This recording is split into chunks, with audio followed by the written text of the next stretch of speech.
The hell are you supposed to be?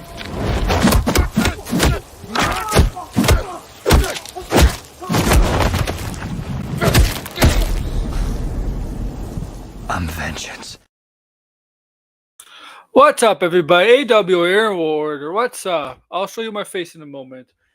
Hope you're all having a good Tuesday on this February 6th. We're very close. We're very close to the release of the highly anticipated movie Madame Web. Yes, very highly anticipated Madame Web movie. Yes, we're about a week away from that movie coming out. Highly anticipated. Okay, enough of the jokes. Enough with the opening joke there, guys. I hope you're all doing good. Welcome to episode 70 of Let's Talk Pop. Episode 70. So, on this episode, before I do my typical promoting, on this episode, I'll just let you know, it's going to be like the past few episodes. Probably like not one main topic, not one main topic to go on for about 20, half an hour. It's possible. It's possible a conversation could go on that long. It's possible, but based on the subjects, I wouldn't expect it. So it means we may get to covering everything I put in the description. Because if you've noticed, I don't cover everything that I put in the description down below. Okay. And I do have a couple. I actually have two announcements. To be honest with you. Two announcements. And yes, I'll be sending invitations.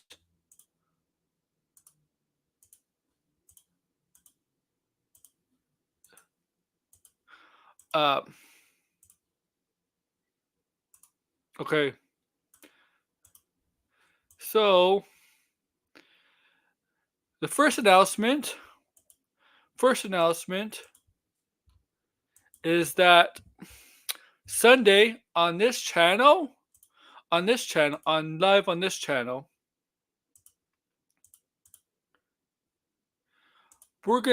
try to host a Super Bowl watch party, trailer party.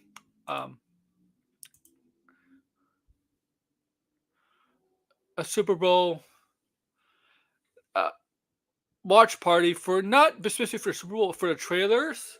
So yeah, this Sunday, create a stream, and I'm gonna make a stream for Sunday and call it Super Bowl whatever trailers, and I'll put the trailers of the confirmed titles. I think Deadpool 3 will be obviously one of the titles will be the name of my stream. So per Super Bowl trailer stream, Deadpool 3, Planet of the Apes, whatever. So yeah, expect that. So basically, Super Bowl trailer live stream. Watch along.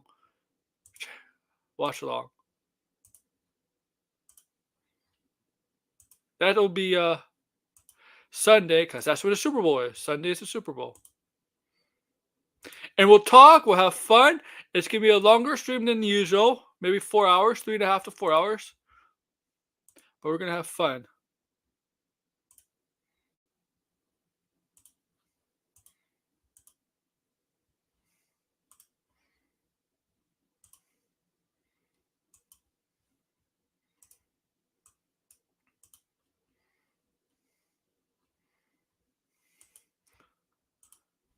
So, yeah. Be on the lookout for that for Sunday. Tomorrow, this wasn't the original plan. Okay. Tomorrow on my other channel, the Dissect channel, this one, which I'll put here. Go subscribe if you haven't. Please go subscribe. I'll just put it here in the chat. Please subscribe.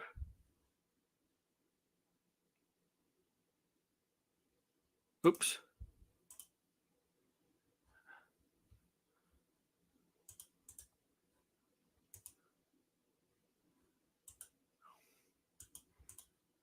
I'll put it here. Please subscribe if you can. Really would appreciate it.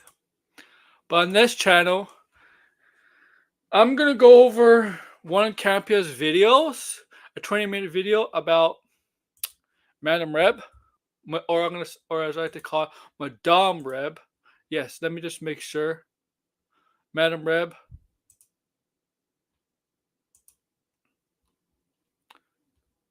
And we're going to look at Madame Reb and Daredevil and whatever video. And I will make a video. I will make a video on that channel again. Probably going over some Campia stuff.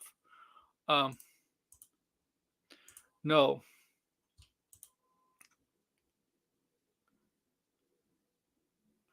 We might look at Campia and Grace Randolph tomorrow. We might be do double feature tomorrow again. Grace Randolph and Campia. So we're gonna look at Madame Reb. Yeah, I call Madame Reb. Hey Degrassi. We're gonna look from that video. That's a 20-minute video that Campia is trimmed out from his stream. We're gonna look at the Daredevil video, and we're gonna look at Grace Randolph. When I'm talking about Grace Randolph, we're gonna talk about Deadpool. She's talking about 2024 trailer. She's talking about Deadpool. And we're going to talk about, and she's going to also Jurassic Park from her live stream that's going on right now.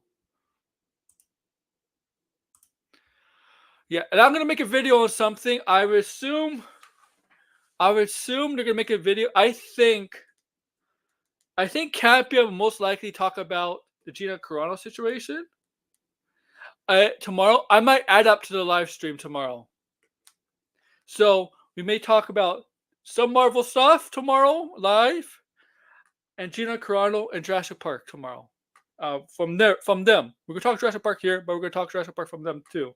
Hear what they have to say in basic analyst. That's on my other channel, guys, not on this channel, by the way. But I will make a video on something. I gotta make a video on that channel. I gotta find something that catches my interest from them, or not just Campia or Grace, maybe Eric July or Doomcock or Boogie or Local with other people, not just them, but I mostly make it from them because this is really, that channel is really more of an entertainment channel like this, but more into it's entertainment, but also slash, I guess, a little more analytical in terms of a little political. I would say when I cover July and Doomcock, we get to the more political side of things, but that channel is more of a scientific kind of channel, okay?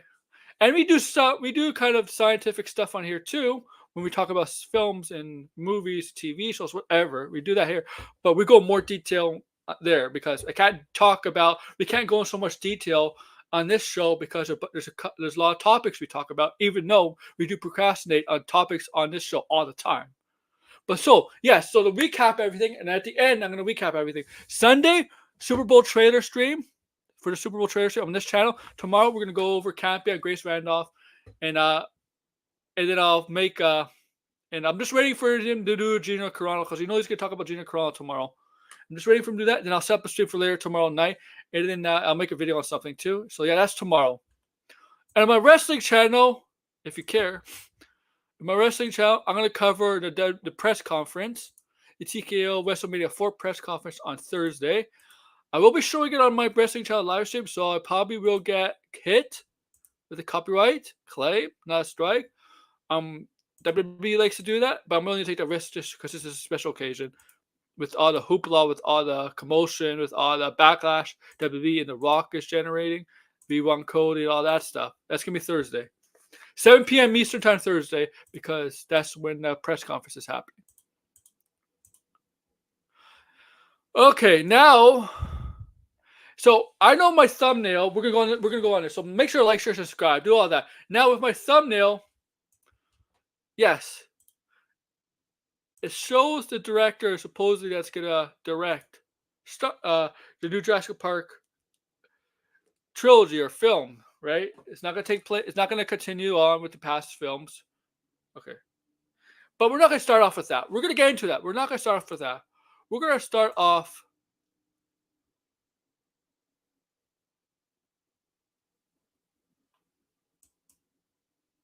Okay, we're gonna start off with Gina Carano. Okay, we're gonna bring up an article. So if you haven't heard, Gina Carano is basically suing Disney over her firing. firing from the Mandalorian, and Elon Musk is going to fund the lawsuit.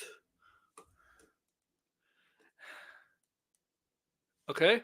That's basically the gist right now. We're going to go more detail on why. And she did make a statement on Twitter. Unfortunately, I can't see what she said on Twitter from her account. I do have something that showed me in a DM group, but she said in the Twitter. So I'll read it from that. I'm not showing you the DM group, but I'll read what she said from Twitter in the DM group. I want to thank my friend Bianca for that. Thank you, Bianca, if you're listening. But we're going to go into this. So, yeah, I got to get to that DM group, too. I got to get to find that DM group. Okay. It's actually, her statement from Twitter is pretty long, so bear with me. But we're going to pull up an article. This comes from Hollywood Reporter. Okay. Now, you're all free to join me if you have a link. And discuss this.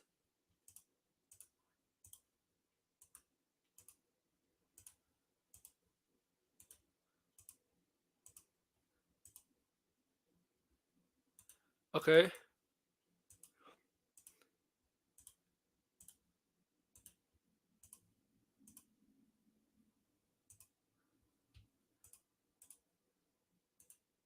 Oh, I did send it. Okay.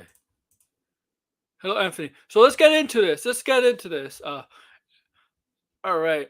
Okay, so yeah, here's the headline. Gina Carano sues Disney over Mandalorian firing and lawsuit funded by Elon Musk. So let's go read down the article. Okay.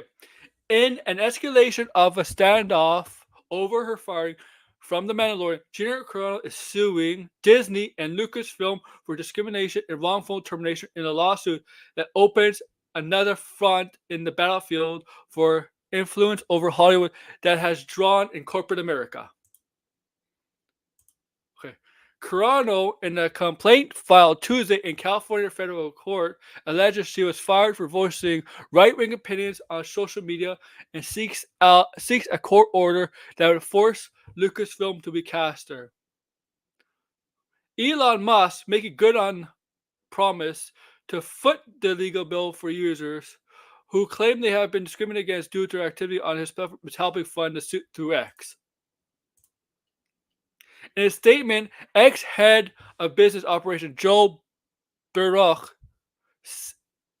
as a sign of X Corp's commitment to free speech, we are proud to provide financial support for Gina Carano lawsuit, empowering her to seek vindication of her free speech rights on X and the ability to work without bullying, harassment, or discrimination. Yep, I know. They ain't gonna. Why?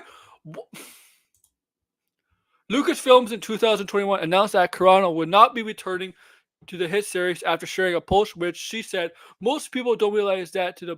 Okay, oh, I remember this post. The post. Okay, most people today. I'm gonna say it carefully. Most people today don't realize that to get to the point where Nazi soldiers could easily round up thousands of Jews, the government first made their own neighbors hate them simply for being Jews. How is that any different from hating someone for being political views? Okay. No, he did. Okay, I remember that post. I'll tell you the differences. That was a crime against humanity. Okay, rounding up Jews for the Holocaust, concentration camps. That's a different thing. The thing she got. What's happening? What she compared it to is when there's a killer virus, a new killer virus that was going around, spreading around the world, killing people, and there was precautions in place to try to keep people safe. It's a totally different thing. One is evil, one is good. It's a totally different thing. That's the difference. We'll go into more detail later. That's the difference. Okay? That's the difference. It's a big difference between trying to kill people and trying to prevent people's dying. That's where they got. And you went when you use if you use the Holocaust as if you use the Holocaust as an example like this, you're done for. Nobody. Holocaust is not something. Holocaust is something they do not take lightly.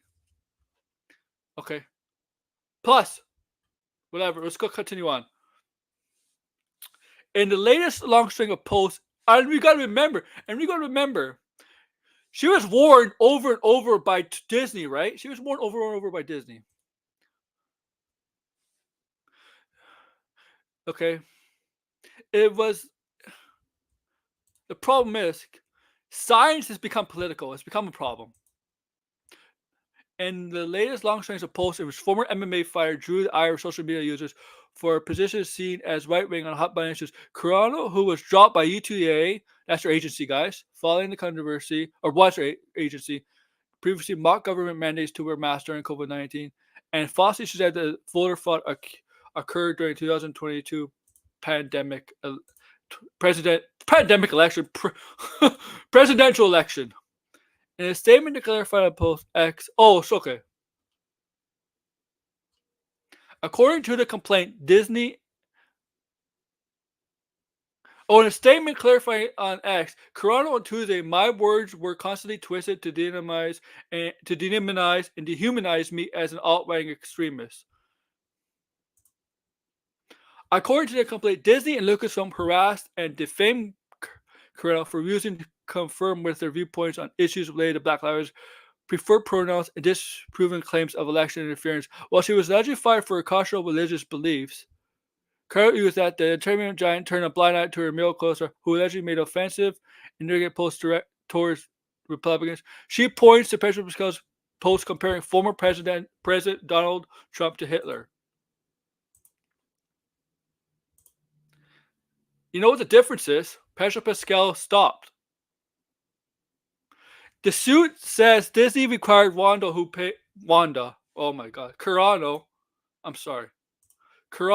who was paid $25,000 per episode as a guest actor and later negotiated as a one-time $5,000 bonus, to be the representatives of gay and lesbians against discrimination and demanded a public apology.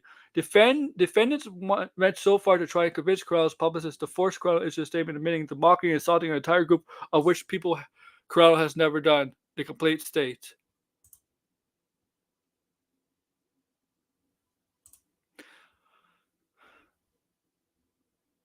I'm hearing not so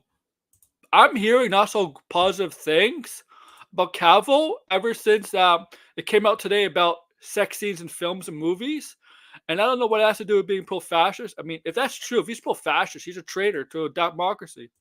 Then he should never be. If that's true, if this is true, then Henry Cavill should never be on the role. Should never play Superman ever again. And yeah.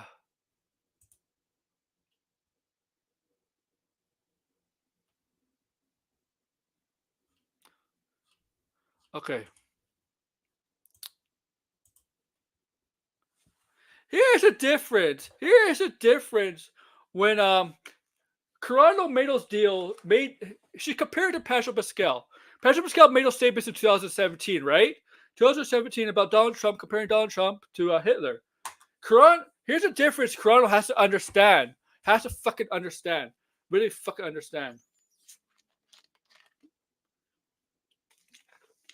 Pascal wasn't under contract in Disney at that time. When Gina Carano tweeted all that stuff, she was under contract with Disney. And we all know when you sign on with Disney, there's a morality clause, right? Morality clause. Okay? That means you have to be careful. You have to be careful. And let me tell you something.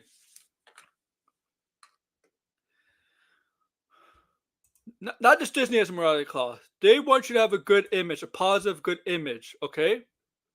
Because you're representing them. And these people, these ITF free speech, okay? Free speech. Yeah, like these free speech people think free speech means you can get away with anything they say. No, free speech means you can get away with anything you say without being prosecuted. being arrested, prosecuted. I bet you if these people went to China, if they went to China and they say something against the Chinese government, they'll be begging to come back here. Begging to come back here. If they go to some of these Middle Eastern countries and say something about the government, two things. They would be prison or they'd be killed. They'd be begging to come back here. Okay? Okay? Because we will not have soldiers or police knocking on the door in Canada, the U.S. democracy, the Western democracies, arresting you for saying something bad about the government. Okay? They'll be begging. They'll be begging. Okay? You say this stuff. Okay? Hell, there's people on Twitter that say stuff about countries that they come from, that you originally come from, that were basically fascist, right? Basically fascist, and of course the government. If you say something about the government, they'll kill you. There's people that have been targeted that live in democracy, Western democracies, countries, been targeted by those countries that they talk about. They don't criticize. Well, it's not criticism. I would call it criticism that they talk not so proudly frowned upon, good about.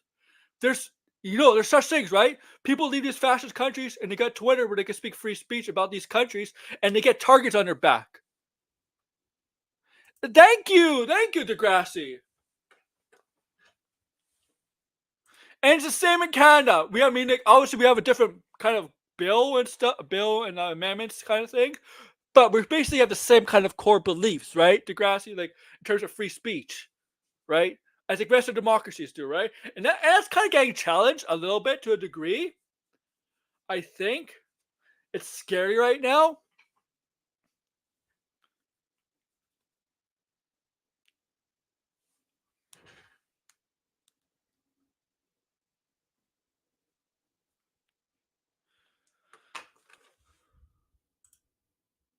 Okay, I don't seriously.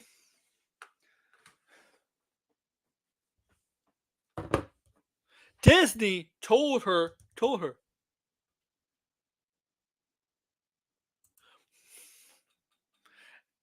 Yes, exactly.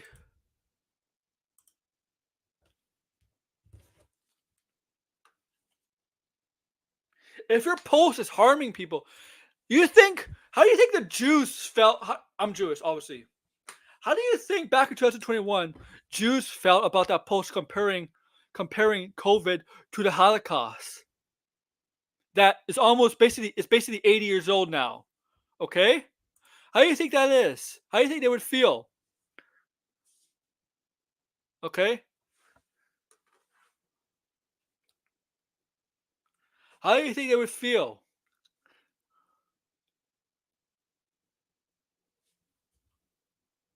Exactly, right? Exactly.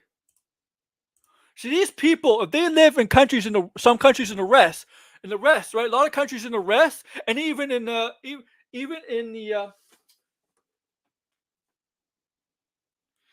in some of the Southern countries, right? Right? That have where we talk about the government, you're in trouble. You're pretty much dead, right? Right? Still be begging to come back here. Okay?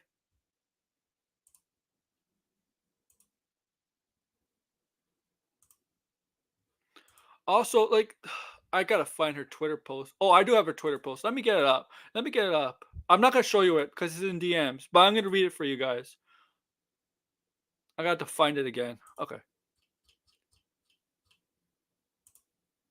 Okay. It's really long, her Twitter post, but I'm going to read it out for you guys as best as I can. Okay.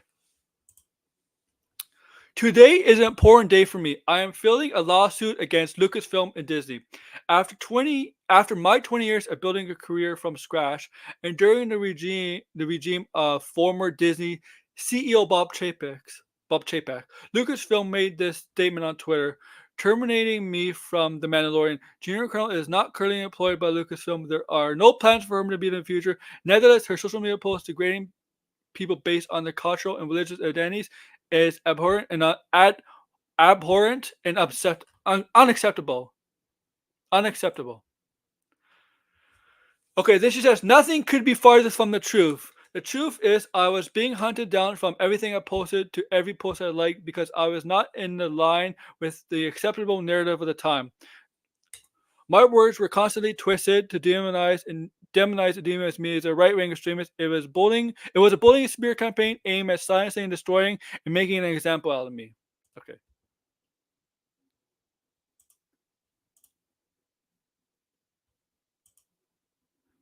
This thing I never use aggressive language. I share thoughts and provoking quotes, pictures, memes, and occasionally I use my own words, not with aggression, but with respect, the occasional comment to keep the mood light in dark times.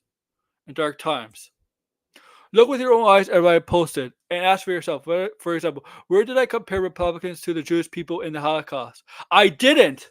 Ask yourself why they were calling me racist. Was there any merit behind that or a history of whatsoever? No, look at why I was called transphobe for making droid noises from Star Wars. Beep, bop, boop was obviously directed to online bullies. It did not in any way degenerate transgender people.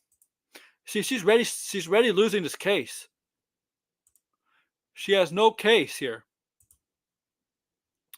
Were my questions about mass lockdowns and forced vaccines okay to ask and push the subject into the light? Should we have been allowed to publicly discuss those topics at the time without being harassed or censored? Absolutely. Once again, comparing the Holocaust to COVID lockdowns and mandates and mass mandates is not the same thing. It's not the same thing. That was at a point in time where the Nazis were trying to genocide the Jews, and this point in time, 4 years ago, is where countries were trying to save people from life. Do you know what happens in the olden times? Back in olden times, centuries and centuries ago, they had lockdowns all the time. Villages, kingdoms would never let people in. They had lockdowns all the time. It's gonna get passed out. It's gonna be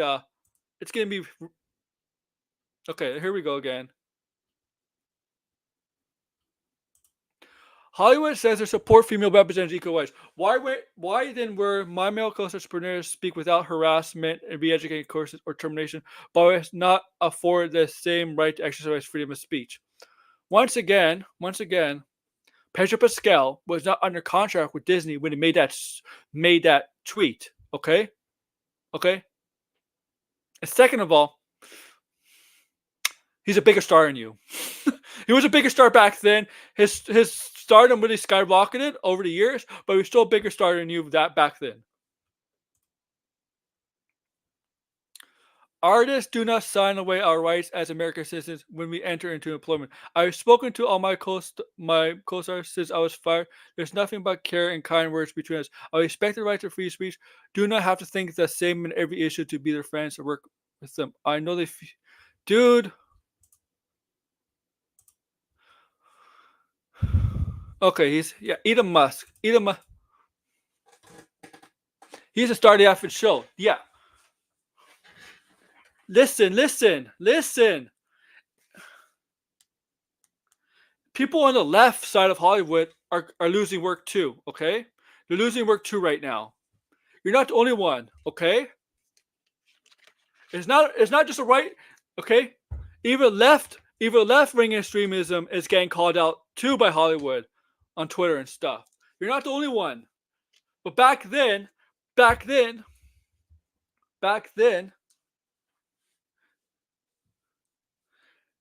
I saw what she liked. She tweeted. She clearly does not understand the difference between comparing COVID lockdowns, mass mandates, all that to the Holocaust. She does not understand. That's a bad comparison. Okay. Nobody was trying to silence Republicans. Nobody was trying to silence Republicans. I know. I heard blue skies open. Thank God, man. But nobody was trying to silence Republicans, okay? Then, okay, you just had to see. You know, she probably could have got away with some stuff, but when they saw the Holocaust comparison stuff, that's the last straw. And he's wasting his money on this. He's wasting his money on Gina. Oh, you really? Do I follow you on there, Degrassi? Because I have it. I do have Blue Sky. Let me check.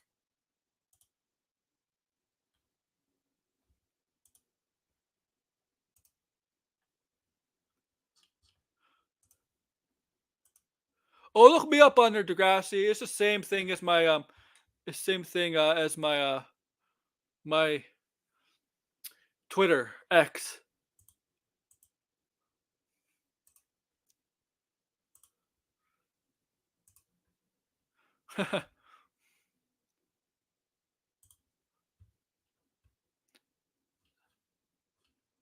Oh, and Hollywood Report does have the lawsuit.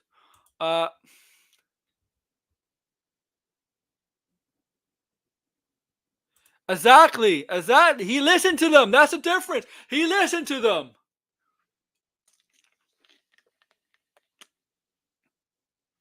He listened to them.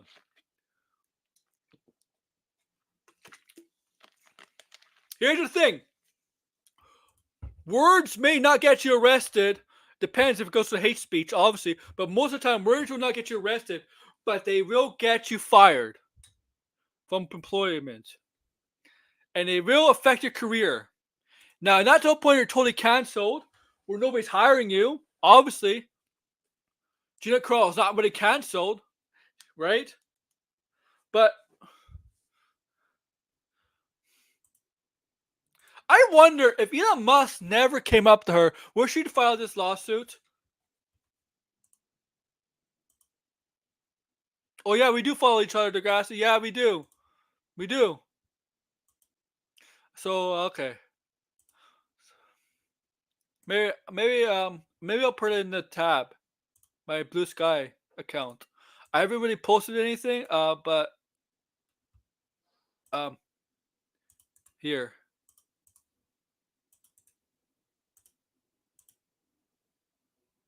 There's my Blue Sky account.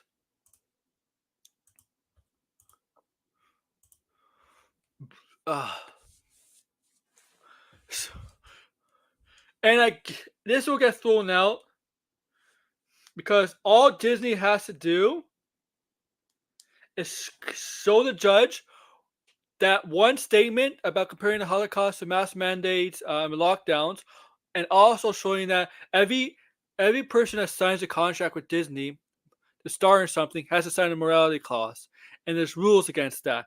That's all they have to do, and it will get thrown out. And Elon Musk will waste millions and millions of dollars on Gina Carano, and Gina Carano trying to get her job back. The fuck?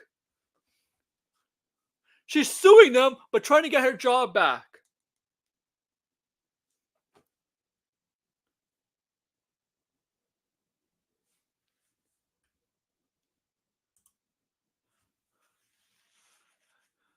Kevin! Hey! I'm sorry. That's the lawsuit, right? This is the lawsuit right here. Oh my god, so much stuff here. I don't want to go through it. Oh, 59 pages. 59 pages of the lawsuit. Oh my. Oh, this whole fucking lawsuit. I'm not going through that lawsuit, man. I'm sorry. Let the lawyers do that.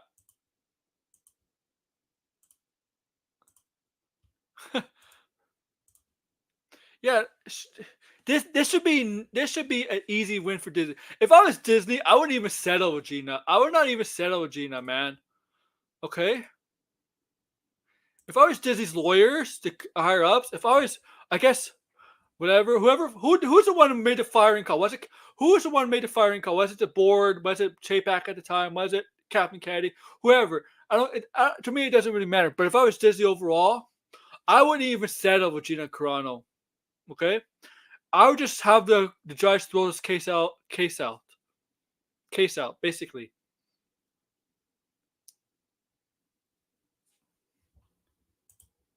And by the way, Gina, they got rid of James Gunn, and James Gunn did dispose of those parties, right? Right?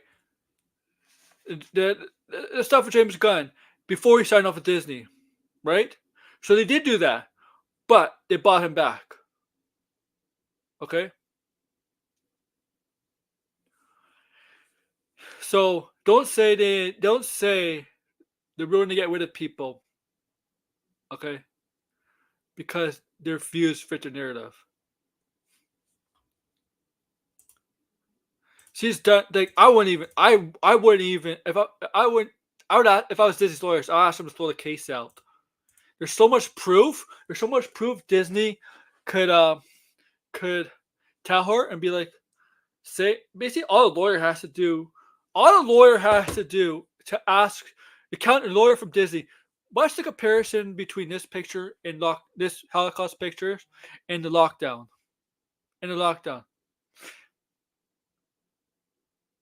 Because I guarantee you, there's no good answer for that. There is no good answer for that.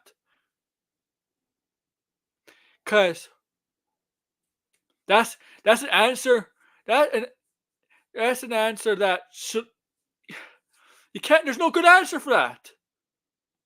Because whatever she comes up with, you can't buy. Because there's no good answer for that. I'm sorry. Or she's gonna say, oh, they're trying to. She's gonna say, oh, they were trying to silence us, silence the right wing for having different views, and it's not fitting the narrative. And the lawyer be like, but how is that comparable to the Holocaust? How is something? I was a lawyer. How is something back 80 years ago, where millions and millions of people, not just Jews, were being put in concentration camps, being killed?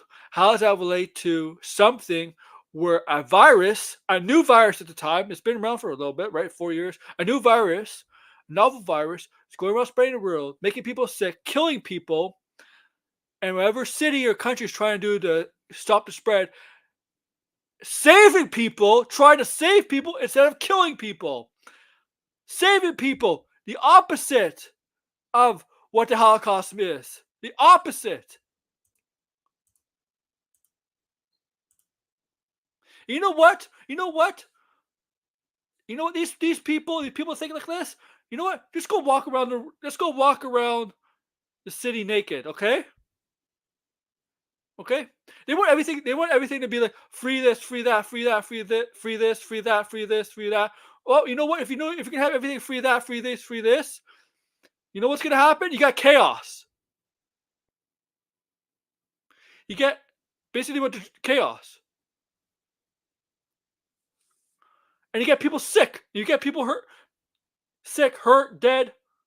You basically you're basically the Joker, man. You're basically the Joker.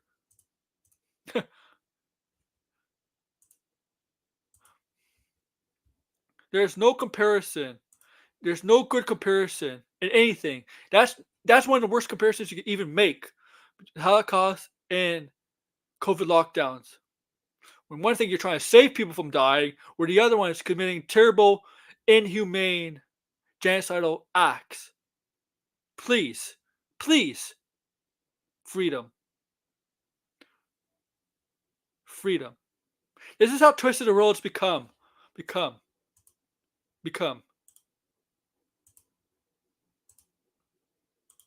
This is not about freedom, man. Okay? It's like Degrassi. Do they still teach civics in U.S. schools now? I don't know. Did they teach U.S. civics? Because when I went to school in Canada, they teach Canadian civics. Civics is something you have to learn. Do they teach? Do the teachers in schools? Is civics in? Yeah, yeah, exactly. Like, is civics in these red states compared to blue states different? Is it different?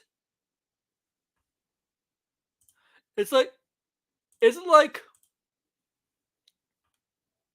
because you could tell there's a lot of people in Congress and in politics don't know the the Constitution. Okay, then it makes perfect sense. Makes perfect sense.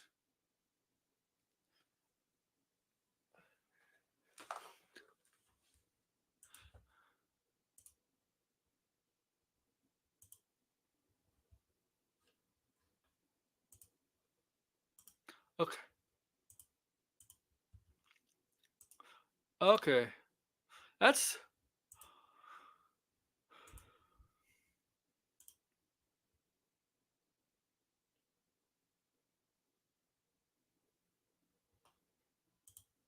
that's crazy, man. She has no leg to stand on, and Elon Musk is just wasting his money on her.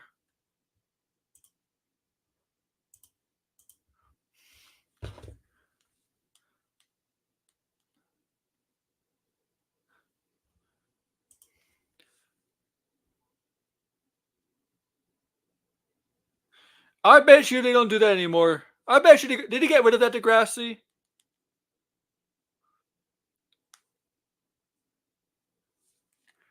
Did he get rid of that?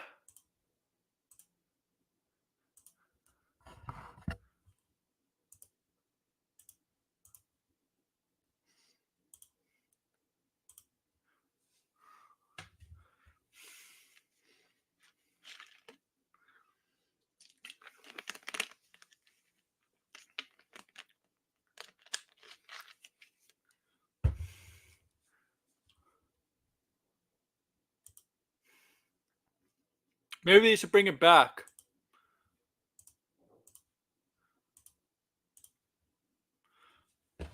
It's sad. You know what's sad?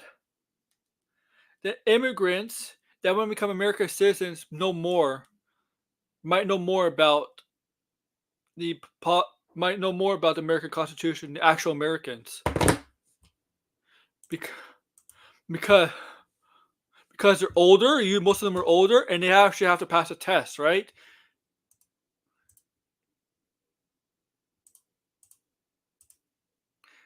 And if you know this, English, English and grammar are two different things in schools. English and grammar are two different things. English is more of like storytelling, books, stuff like that, right? Things in your head, books, reading and stuff like right. There's grammar class and there's English. English is more of a books, storytelling, and other things. Okay, where English, where grammar is more about proper words, proper use of sentences, proper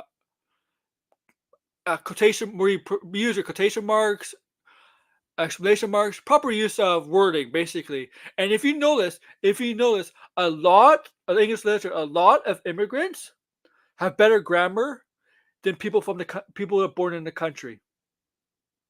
It's true.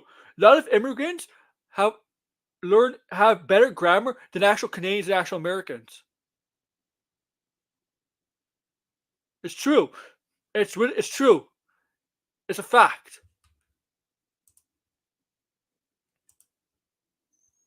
Yeah, exactly.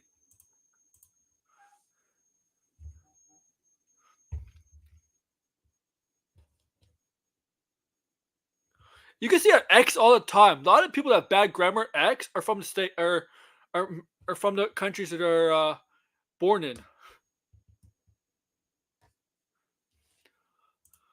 But I don't know why this is a school stream.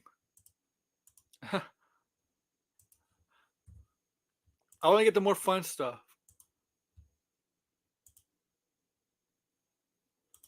Let's get to more fun stuff.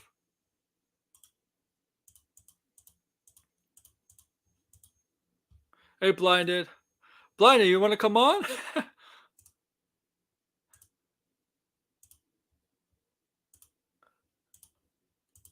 I sent you a thing, Majig, a link. Yeah, okay. We're gonna get actually to the main topic now. Okay. So, Jurassic Park, the new Jurassic Park movie, when scheduled to come out next year, may have a director, and the director might be David Leitch, who directed Deadpool 2, not Deadpool 2, no, the first Deadpool, and John Wick 2 might be helming the film. And that's a good thing. That's good news. I know Blinder was happy with that. I know Blinder was really happy with the news of the director for Jurassic Park. See, that's a good sign. See, that's a positive. Okay. Bullet Train.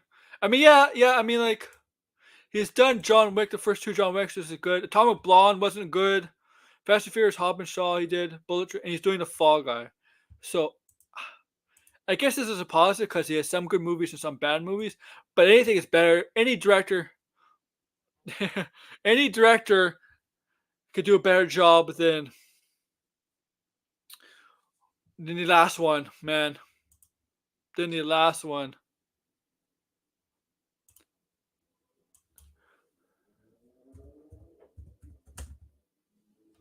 Man, that was a bad movie, right? That was a horrible movie.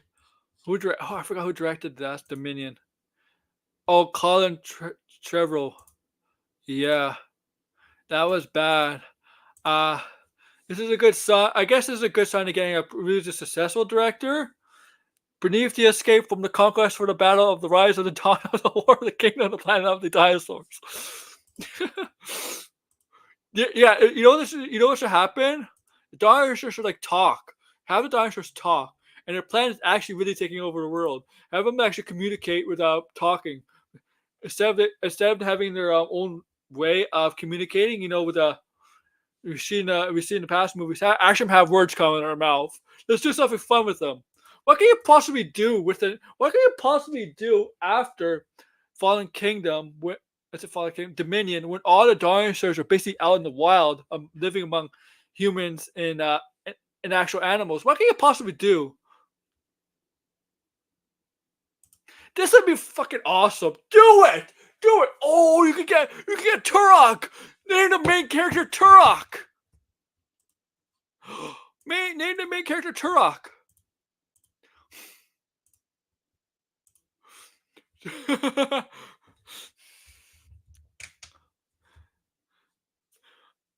Just have just have Turok the dinosaur hunter. Oh, that'd be awesome. Turok.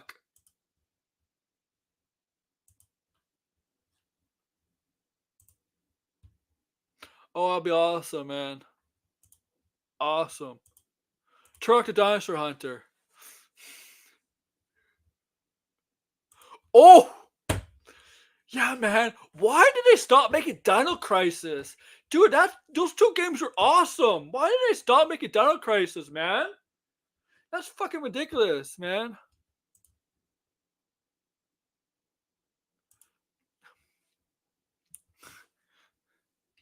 Oh, maybe that might be the next thing. That might be the next thing, Degrassi.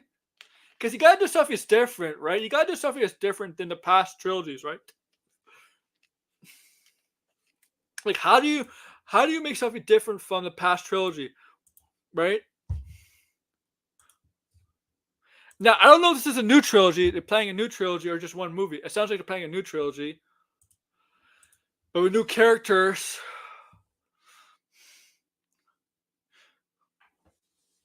No Chris Pratt. I want Dino Crisis. I want them. Where's Dino Crisis? How many games there is Dino Crisis?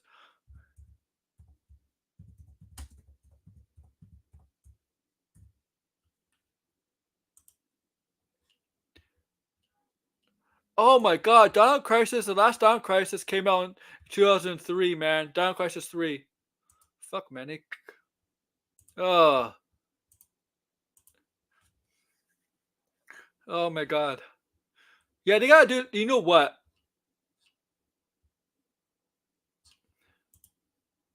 You gotta do something very different. Very, very different. How are they gonna?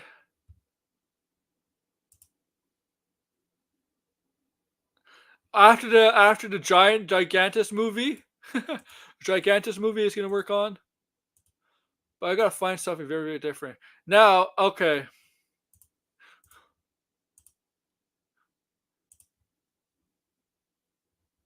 Okay. Now I laughed.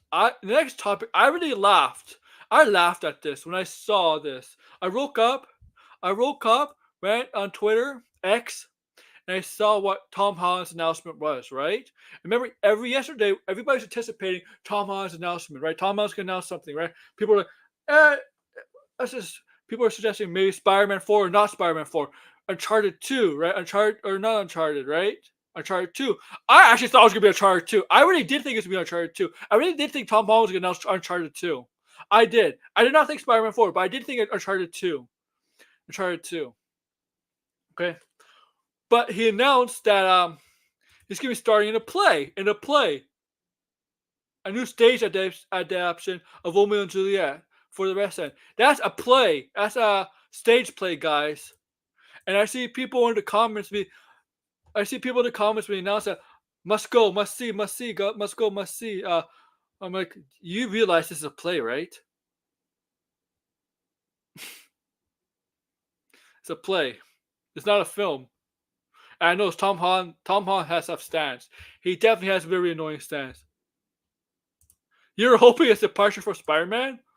Nah, I don't think it's a departure for Spider-Man. I did think it was gonna be Uncharted 2. Uncharted 2. I really did think that. But I laughed when he was announcing he was starting to play Romeo and Juliet. I know Shakespeare is very, very, very Shakespeare popular, but Shakespeare is obviously most notable playwright of all time, arguably. Plays are all good and stuff. But man, Romeo and Juliet is a lot. I'm sorry, but Romeo and Juliet is not even a top 5 of my. Okay, Romeo and Juliet. There's a lot of other main adaptations of the Romeo and Juliet dilemma that makes things better.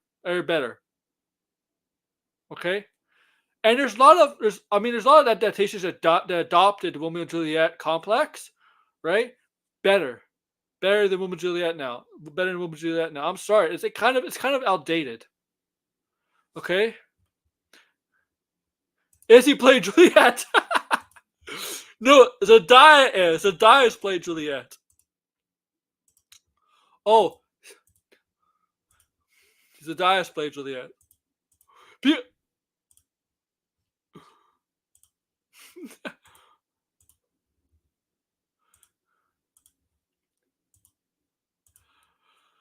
But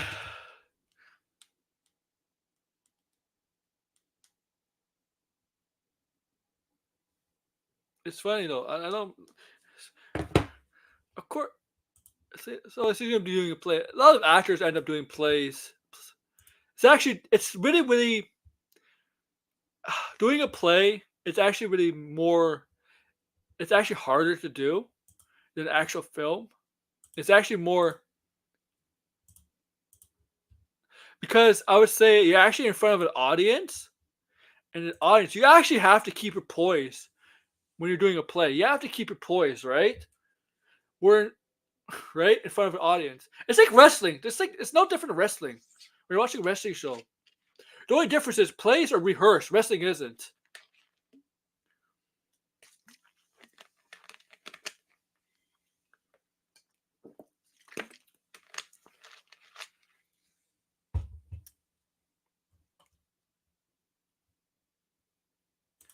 Oh, you think she's gonna dump him? Oh, people did think he was gonna play Link. People did think he was gonna play Link. Or actually, says some people even suggest Zelda. Him, Tom Holland, and Zelda.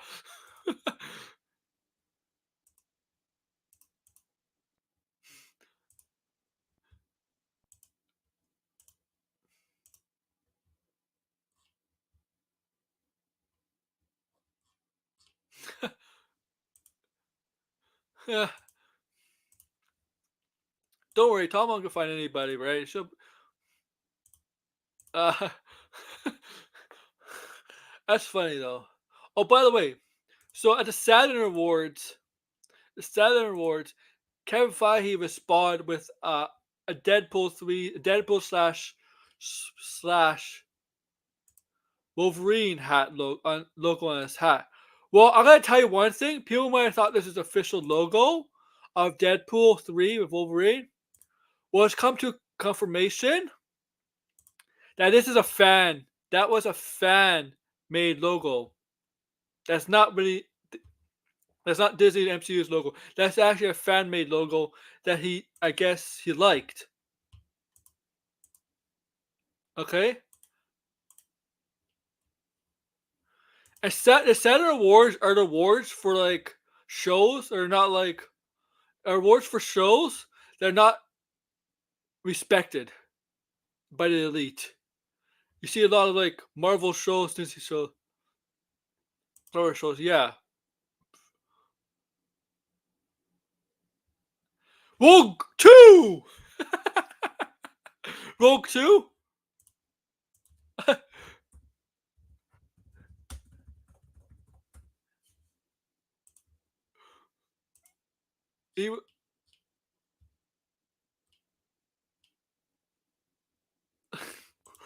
Rogue 2. Can you imagine it made a sequel to Rogue 1? Rogue 2?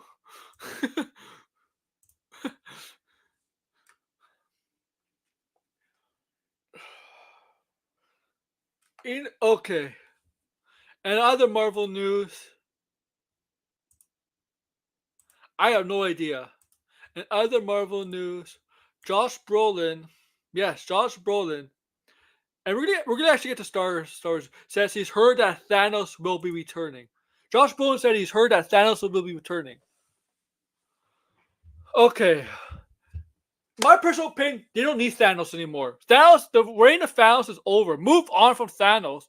Move on from Thanos, please. Thanos is done. That arc is over with. If you're going back to Thanos, that means your whole multiverse saga. It's you basically made the whole multiverse saga it's a fail. Don't bring back Thanos, unless my idea, Guardians 4, maybe Guardians 4, unless bring his son in too. Bring his freaking son, Zane. Zane? Is it Zane? Thane. Thane. Bring his biological son in, and his biological son could be like a teenager. I know technically in the comics it's Inhuman. He's Inhuman, but for some reason they don't like the Inhumans. Kevin Feige doesn't like the Inhumans, so you gotta find some way to make his how he got his powers from his mother. You gotta find some way how Thanos got with his mother that is not apparently Inhuman, and he was able to get his powers. Put Thane and make Thane not a villain per se, but someone who's more bent on revenge and has more of a reason than Nebula, and make Thane be like somebody who's like who wants to take over Thanos' army. He wants to rule. Doesn't want to rule. He has vengeance in his mind. Vengeance in his mind. Maybe there's another. Maybe this is Thanos from another universe, and this is Thane. In this universe, Thane is his son. And maybe he hates Thanos, and he's kind of like a teenager that's misguided, and because he's always in the comics, he's been known to be kind of misguided. Even in the video game, the one from the Switch in 2019, he was kind of a misguided teenager with a hatred for Thanos, but also there was good in him too. It's just that he's troubled. He's just troubled.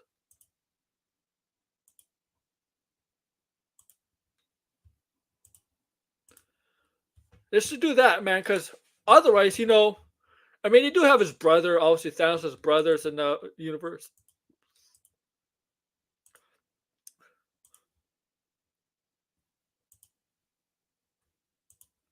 The problem with Guardians 4 is when they bring out Thanos, like Nebula and Gamora are done. They're done with Thanos. What's the story could they possibly do there, man? There's no that's done, right? Because Zoe Saldana says she's not coming back. She's not happy with you know what she reason she's not coming back is similar to Drax, to Dave Bautista. They don't like spending a lot of time in the makeup chair. That's why they go to if they go like Dave Bautista suggests like Dave Bautista would be interested in doing DC. He said that. So is Zoe Saldana said he'd be interested in doing DC. If he gives him a call, if James Gunn gives him a call and it gives him a character they're interested in. But I guarantee you that character that they're interested in, it would not be body paint. They would not be. He would give them a role because he knows because he worked with them. He knows that they're not really into the idea of sitting down in the makeup chair for hours and hours with paint. They want to be like they want. He knows. He obviously knows. He'll probably give him characters because he respects them. He's friends with them, so he respects them. He'll probably give him characters where there's no. If he cast her, I wouldn't be surprised if one of them does. One of those two do jump to DC.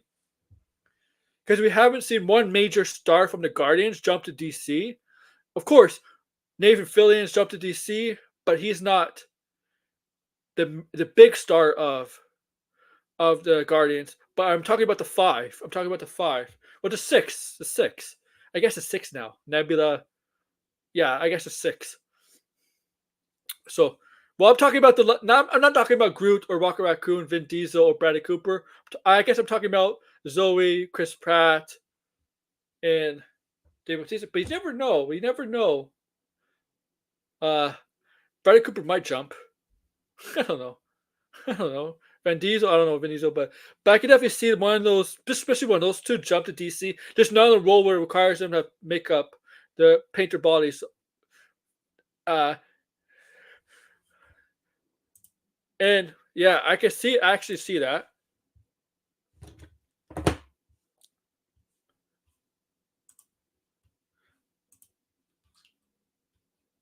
And guys, it's like wrestling, guys. People jump from WCW, WWF. People jump from DC to Marvel. They do it all the time. You gotta remember the difference between WCW, WWF, and movie and contracts and movie studios. You can have it's entertainment is a little bit more independent than WWE and WWE than working with a WWF contract or an AEW contract. They're not really.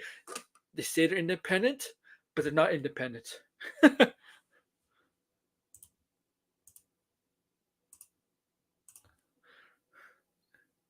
Oh, by the way,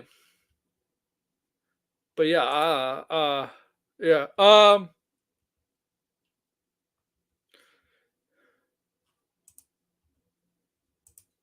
Blind, if you're still here, I'm gonna talk about Xbox. Now.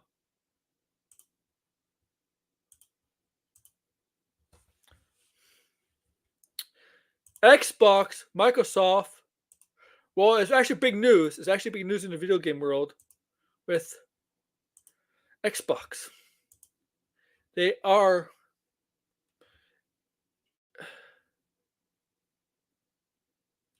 going to put some of the games onto the PlayStation.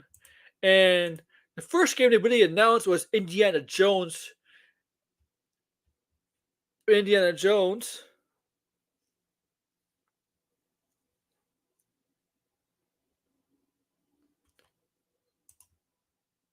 It's true. Indiana Jones, right? Indiana Jones is one of the first games to be announced that's actually going to be on PlayStation. But the kicker is, it's going to come out Xbox first in December. So Indiana Jones is coming out in December, pretty much confirmed for December. But the PlayStation version will come out a couple months after. Now, with me, for example, because Indiana Jones sounds like it will definitely come on Game Pass. And, well, I would prefer to play on the PlayStation.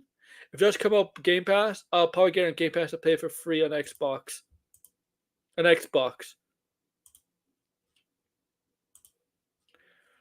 and Phil Spector says next week he's gonna have like an official announcement on what's going on with the sharing. And I really do believe discs are dying. I really do, especially for Xbox and other games that might go over the PlayStation. Sony, Hi-Fi Rush, Hi-Fi Rush, Sea of Thieves, the Gears of War franchise, Indiana Jones and the Great Circle. Okay, and I think they said a Halo game might go over there too. Okay, okay, this might be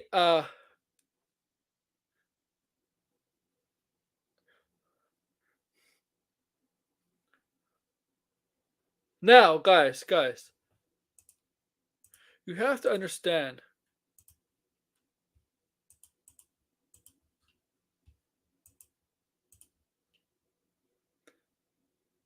A lot of Sony games moved over to Xbox, Microsoft.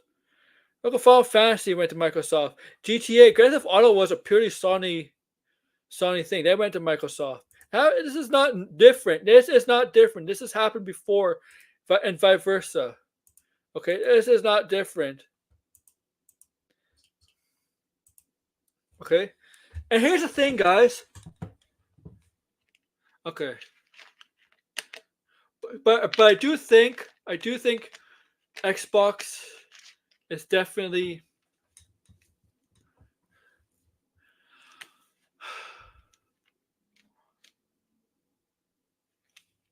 I think this is a.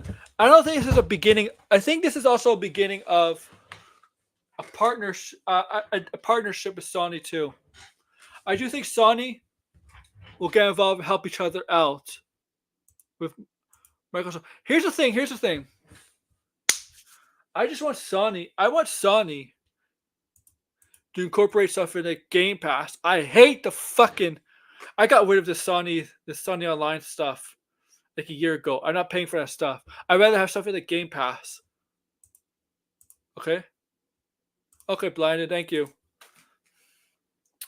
Okay, I'll definitely get. Like the thing is, I want to play Indiana Jones, but if it comes up months after, I'll probably get an Xbox. If it's free on Game Pass, I'll get on Game Pass.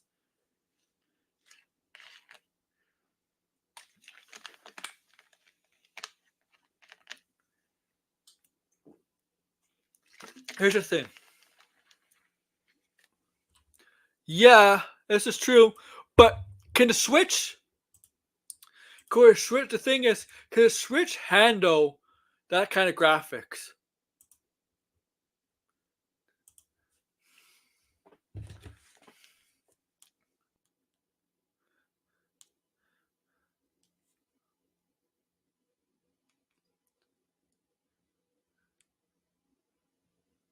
I'm on my phone, guys. Sorry. What the fuck? The fuck do I have here? Ugh.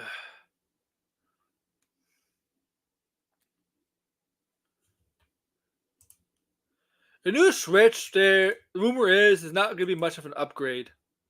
That's just a current rumor.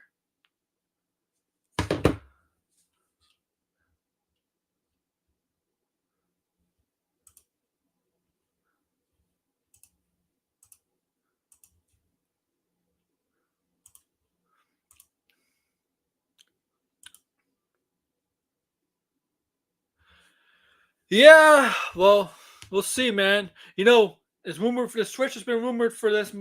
The announcement for about the Switch 2 has been rumored this year.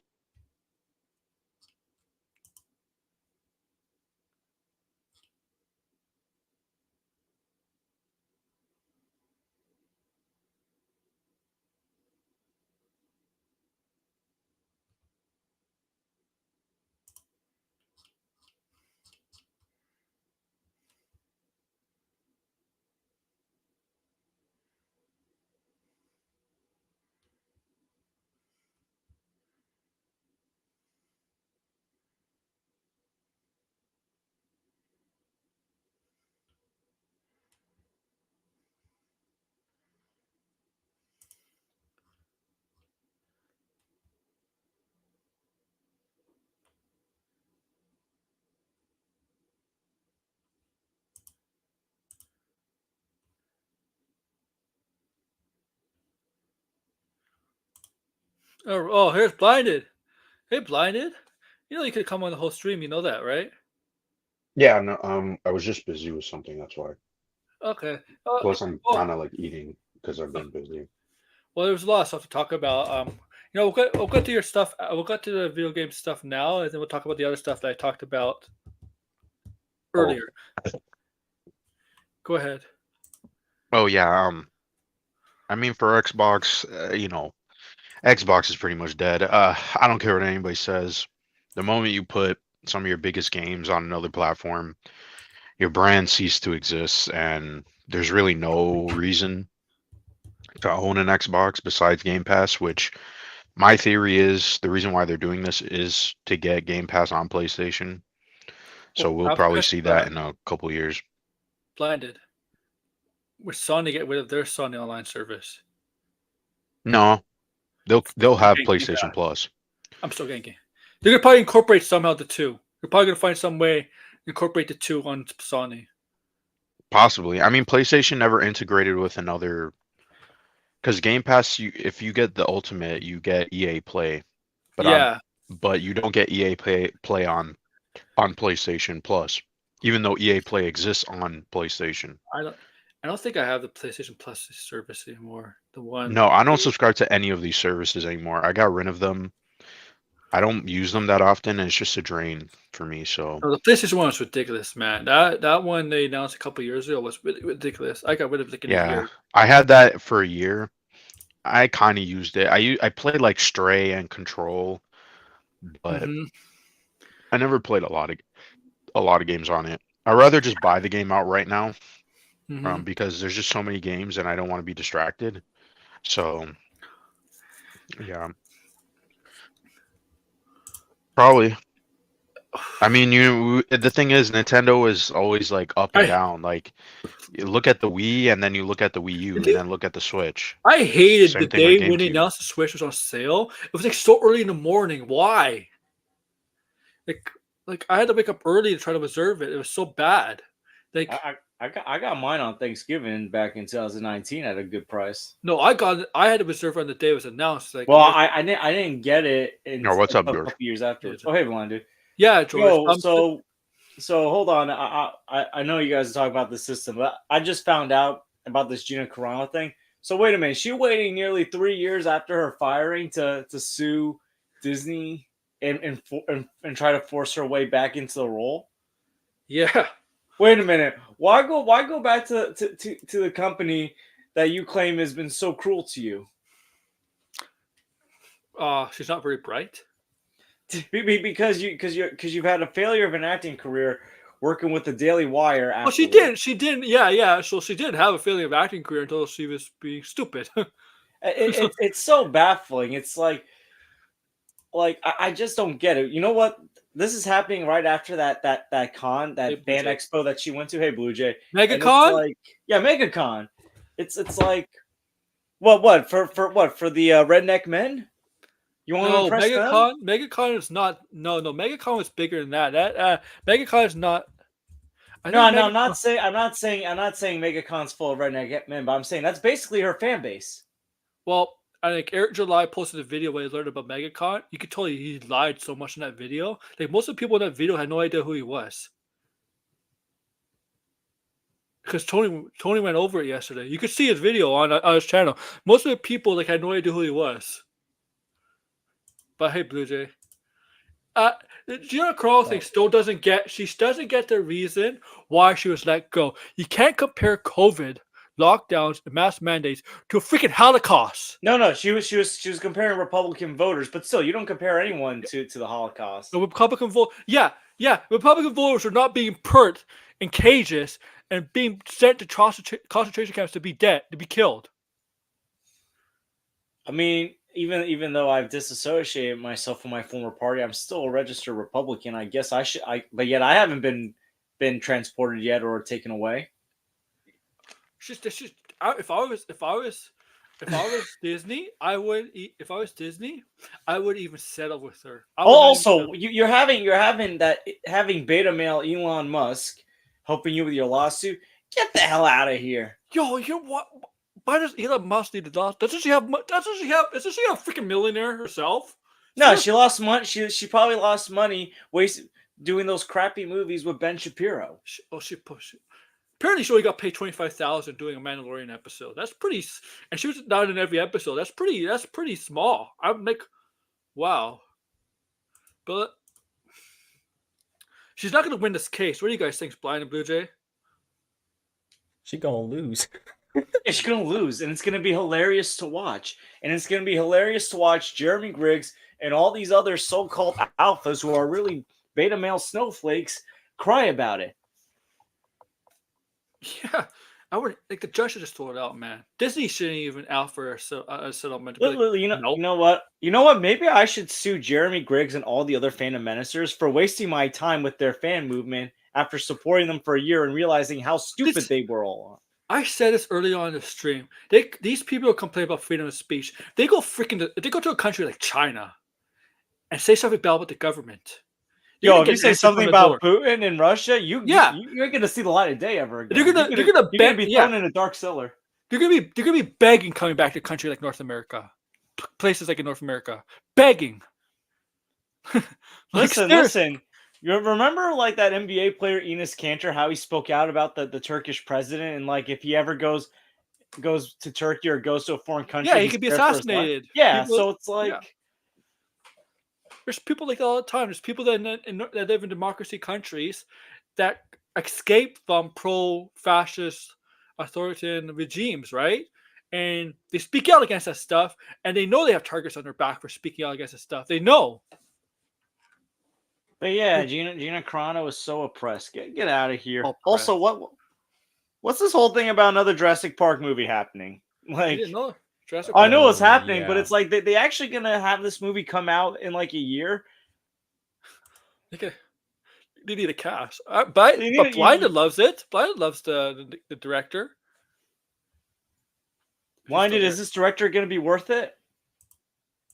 I mean, it's David Leitch, so I mean, regardless. I mean, I didn't like Bullet Train, and I mean, he's definitely not Chad Stahelski, but he still does a pretty good job.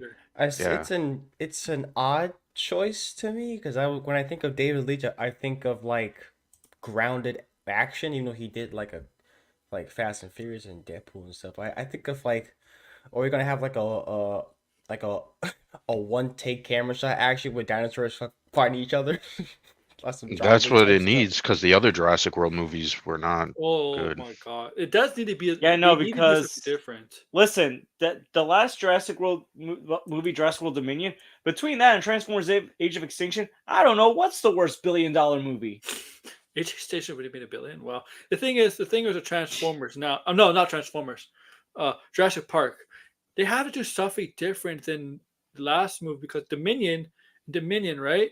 All the dinosaurs are running around the Earth, basically free, running around Earth, right? The planet. What's going to be different this time? What are they going to do? And I really hope it's the dinosaur hunter thing that you were talking about because that makes. Well, the problem with Dominion sense. is that Dominion marketed itself as like dinosaurs are like roaming around the Earth, but the actual plot of the movies is that a bunch of giant locusts is like taking over the crop fields and stuff. Like this has nothing to do with the actual thing that they're marketing. Oh my god! Yeah, but Blinded. I mean, like the dinosaur hunter is a great idea. There's like somebody named Turok, because the old Dominion falsely really. I would say they falsely advertise everybody because, as Bujay said, it was making you think. Yeah, it was about the dinosaurs roaming the earth, not these fucking locusts. Like seriously. Seriously, Well, they botched those last two movies, the Jurassic Park movies, big time. now have you guys seen the animated series Camp Cretaceous? No. That show was actually pretty good. It had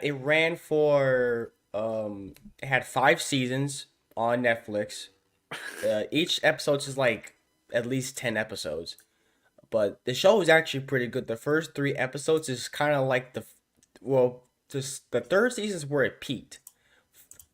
Seasons 1, 2, and 3 is more like the original Jurassic Park.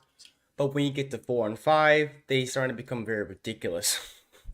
But they're still, it's pretty good. They got pretty good characters about these kids that got stranded in Isla Nublar, and they had to get out and stuff. And then I recommend it. I recommend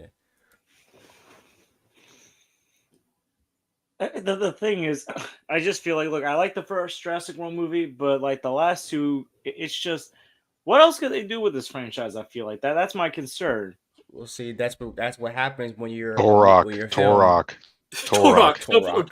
Torok. That's literally the answer. Or Dino Crisis. Stuff where they hunt dinosaurs. It's like, Yeah, hunting dinosaurs. That's a pretty cool take. Well, that's I what don't know. happens when you have a film that makes $1 billion every film.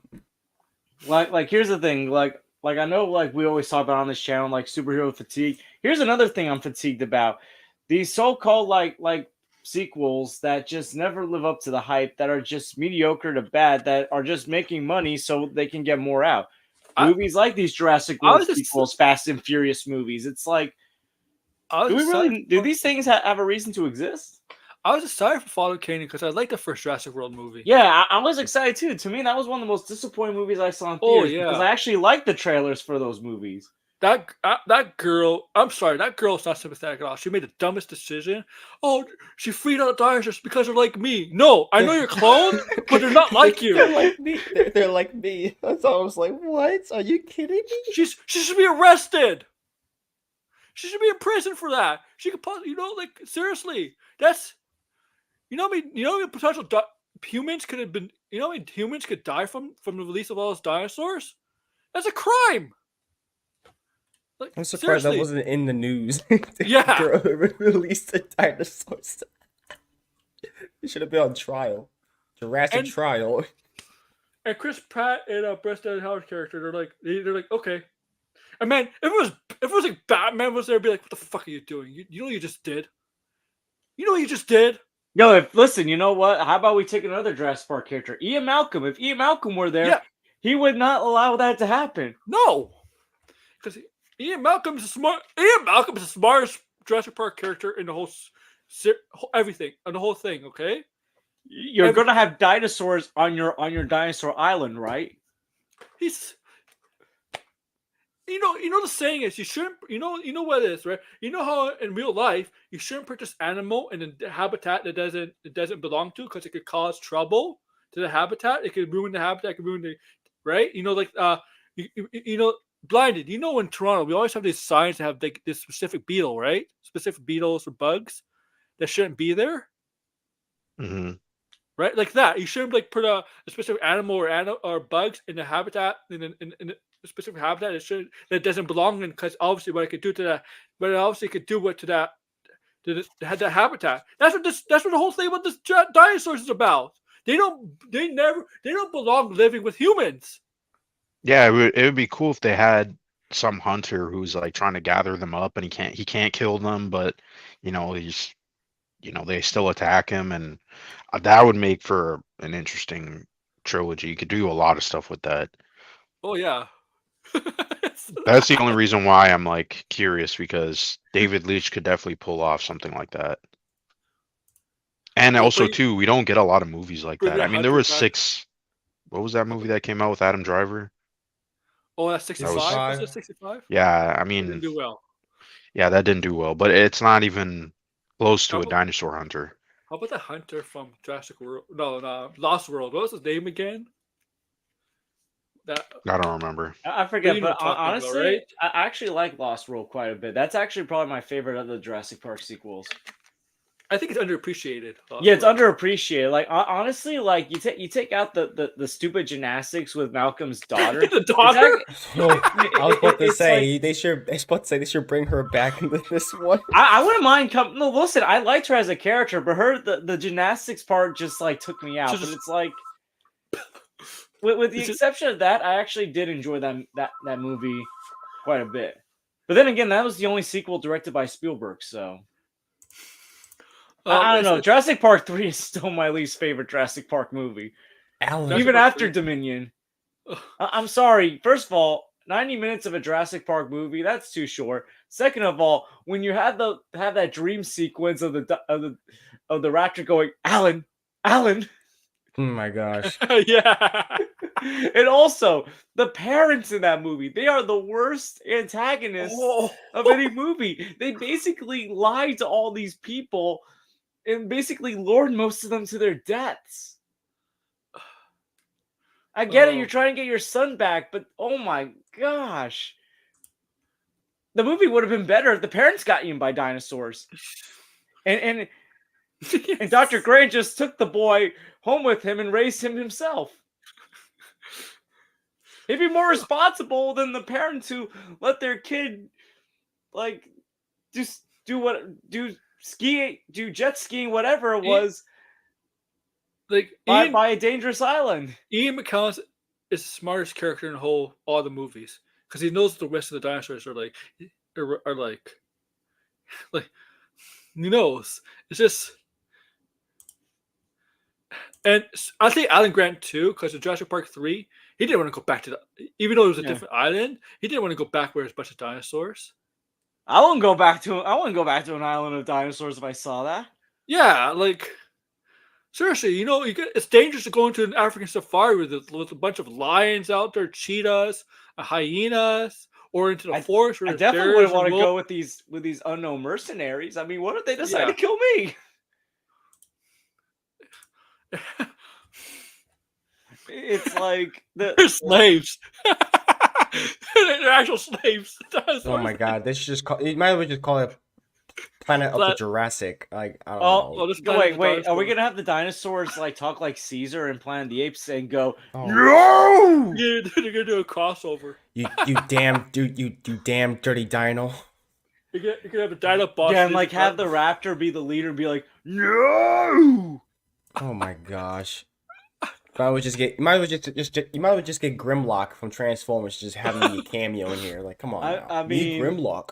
I mean, the original voice actor of Grimlock, Greg Berger, I think he's still around. He did the voice of Grimlock in Fall of Cybertron. I'm sure he wouldn't mind voicing a dinosaur. Might as well. They'll make $1 billion again. Really? Or you know what? Get Frank Welker. Frank Welker can still do a menacing voice. He'll sound like Megatron, and be like, no. Oh no, he'll be like Beast Wars, like, yes. This is hilarious. This is funny, actually. Oh my god. I mean, I'll see it. I mean, I like Jurassic Park, but I mean, but then you have to think to yourself, what more can you do with just we're 7 movies in with dinosaurs now. See, it's just like, and here's the thing: Jurassic Park is one of my top 10 favorite movies of all time. But it's like, do we need any more of them? It's because that movie made money at the time, and then Universal won't. I would like Bruh, to see them. you guys really do need to play Turok or something, because I don't know why you guys keep saying this. It's so simple what they could do. I'm not a Jurassic Park geek, so I don't know. I just watched the movie. It's not Jurassic Park. It's a different game. It's like you're. They're gonna have like they're gonna have a dinosaur island, but they're gonna have like a tribe. A human tribe, kind of like a human tribe living on an island. And the dinosaurs are like their gods, and they're gonna have like. Oh no! Oh my! Are we gonna go into that?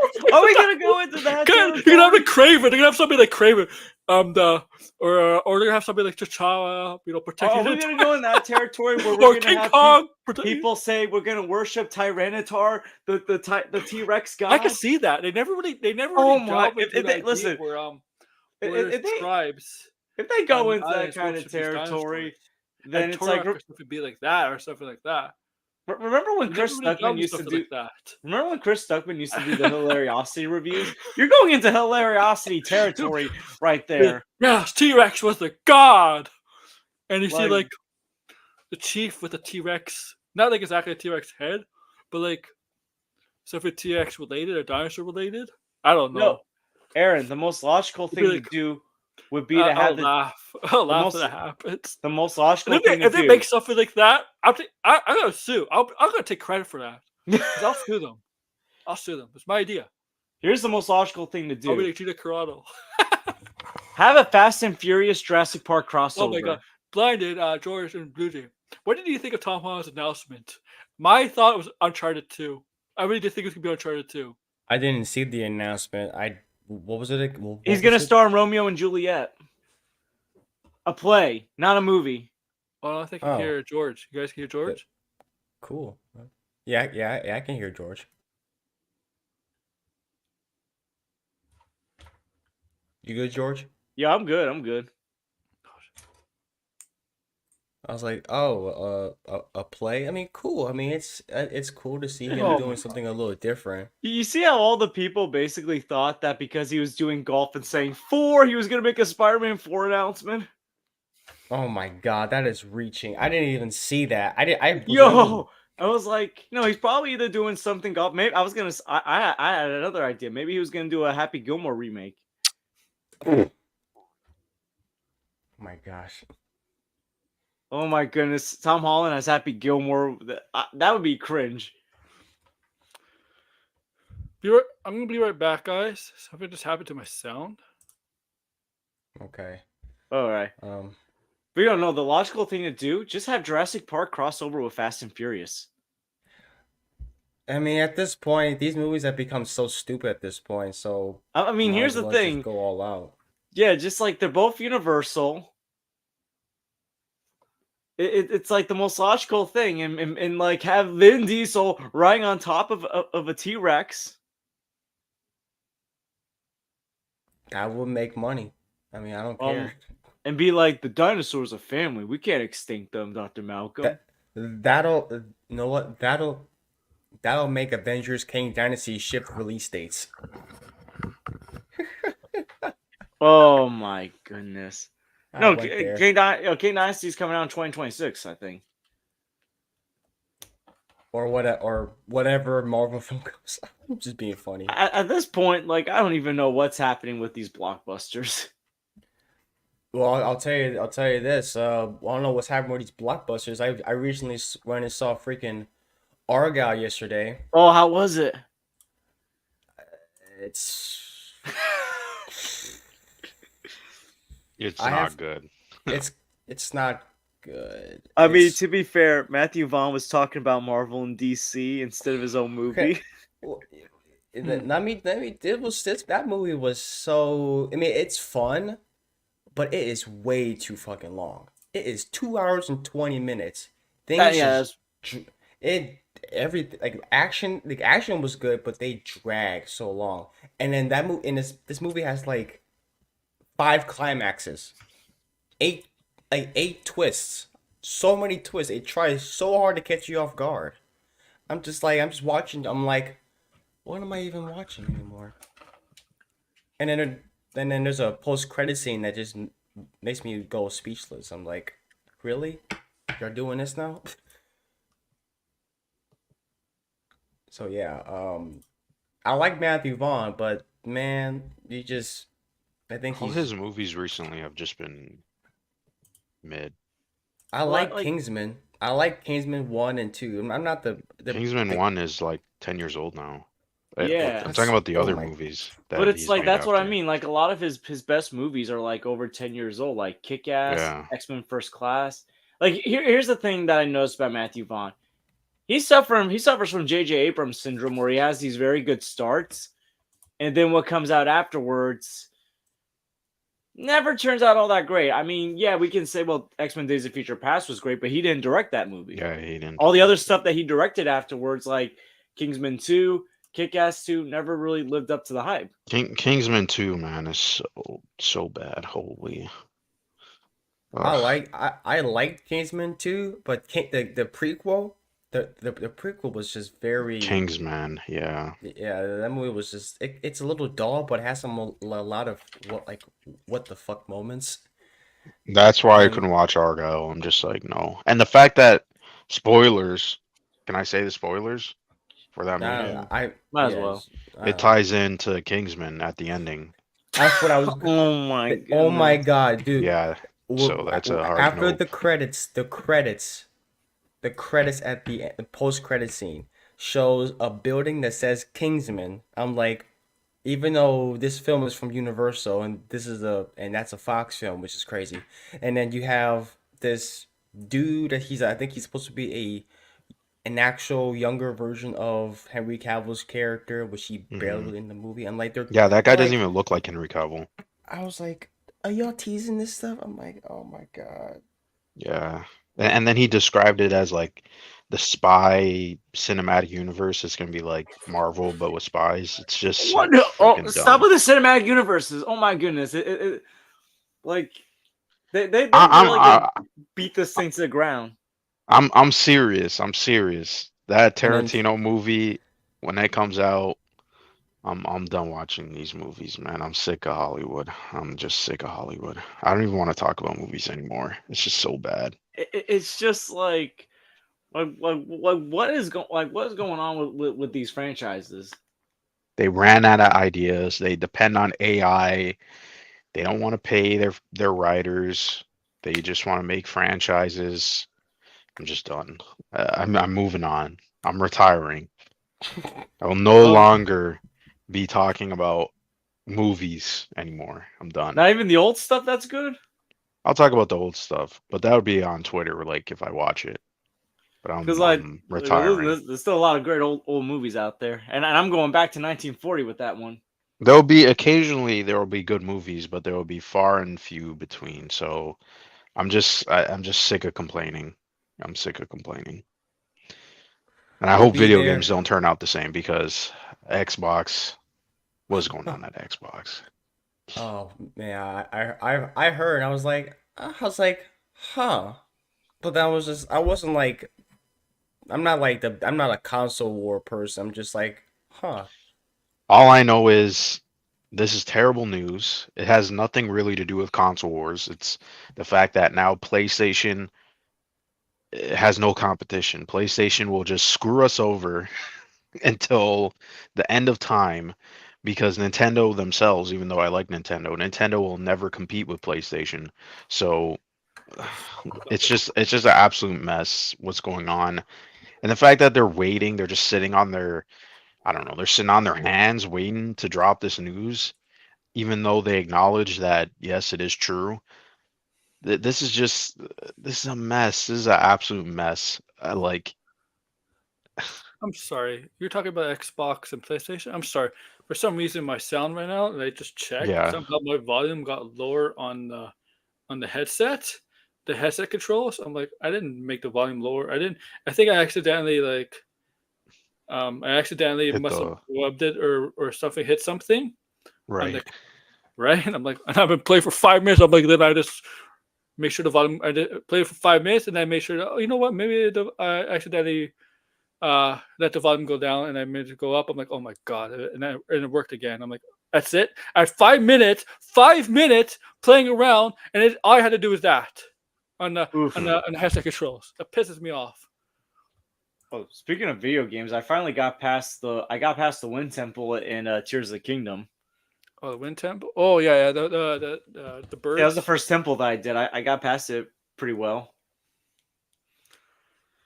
Oh yeah. Although I didn't go into it prepared because like when it gets really cold and like I didn't have enough of those foods that warm you up. So like my hearts were like depleting. And I kept like storing food as I'm taking on this boss. Oh, you gotta. Yeah, I gotta prepare better because here's the thing. It's like it does like the temperature wasn't that bad until you go up in the Wind Yeah. Temple, but I only made like a few meals. And there were certain things that, like, honestly, I had to like watch a walkthrough to find out certain places in the Wind Temple. I'll definitely say this: the Wind Temple was a lot more fun than any of the dungeons from Breath of the Wild.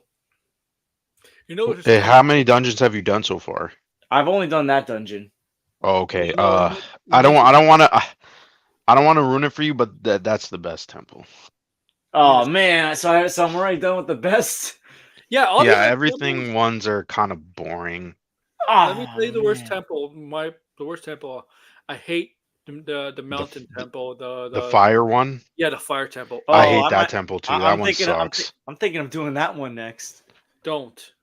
It's so bad. You might as well get it over with because you have to go in the underground and stuff. It's Yeah, you have to warm yourself up. Heat resistance. I have to be honest, after playing Tears of the Kingdom, I would have much rather the temples from Breath of the Wild. That's how just like they weren't improved at all. It was just like really Even though everybody criticized the temples from the original game, you didn't just bring back the old style, like, Hmm. I think or that's if not, why, improve it. because of the criticisms. They were like, we gotta change it up. Yeah, that's the like I like Tears of the Kingdom, but I'm like, there's things that it does better than Breath of the Wait. Wild, but Breath of the Wild also does stuff better than Tears of the Kingdom. That's the problem. I freaking hate going underneath caverns. Yeah. You have to. It's so dark. You have to find those roots to light up the specific area, and you have to fight. Oh, that took me so long to light up every single one on the map. And the worst thing is, there's like mountains in there. You have to climb up Well, mountains and yeah, hills. there's That's mountains. The one Bosses positive. and yeah. Well, Yeah. here's the one positive about the caves, and well, I just want to make something clear. There's no Skulltulas in this game, right? Because Yeah. no. that's a positive because if this was like in the old Zelda format, they would have Skulltulas in those Yeah. caverns. I'm surprised would- they never put them in those games. I was like, it just feels weird, but I'm like, you know what? It's okay. I don't want to. Yo, it used to drive me one. insane when the Skulltulas were allowed to start walking around. Like they used to hang on the Yeah, walls. that's. And then when they start walking in Twilight Princess, I was like, wait, what? Yeah, that shit is just creepy, man. I hate Remind that. me of spiders. Well, yeah, they are. Basically. Yo, it used to take me forever to get past the Shadow Temple of Ocarina of Time because of the hallway with Skulltulas. Ironically, that one is my favorite.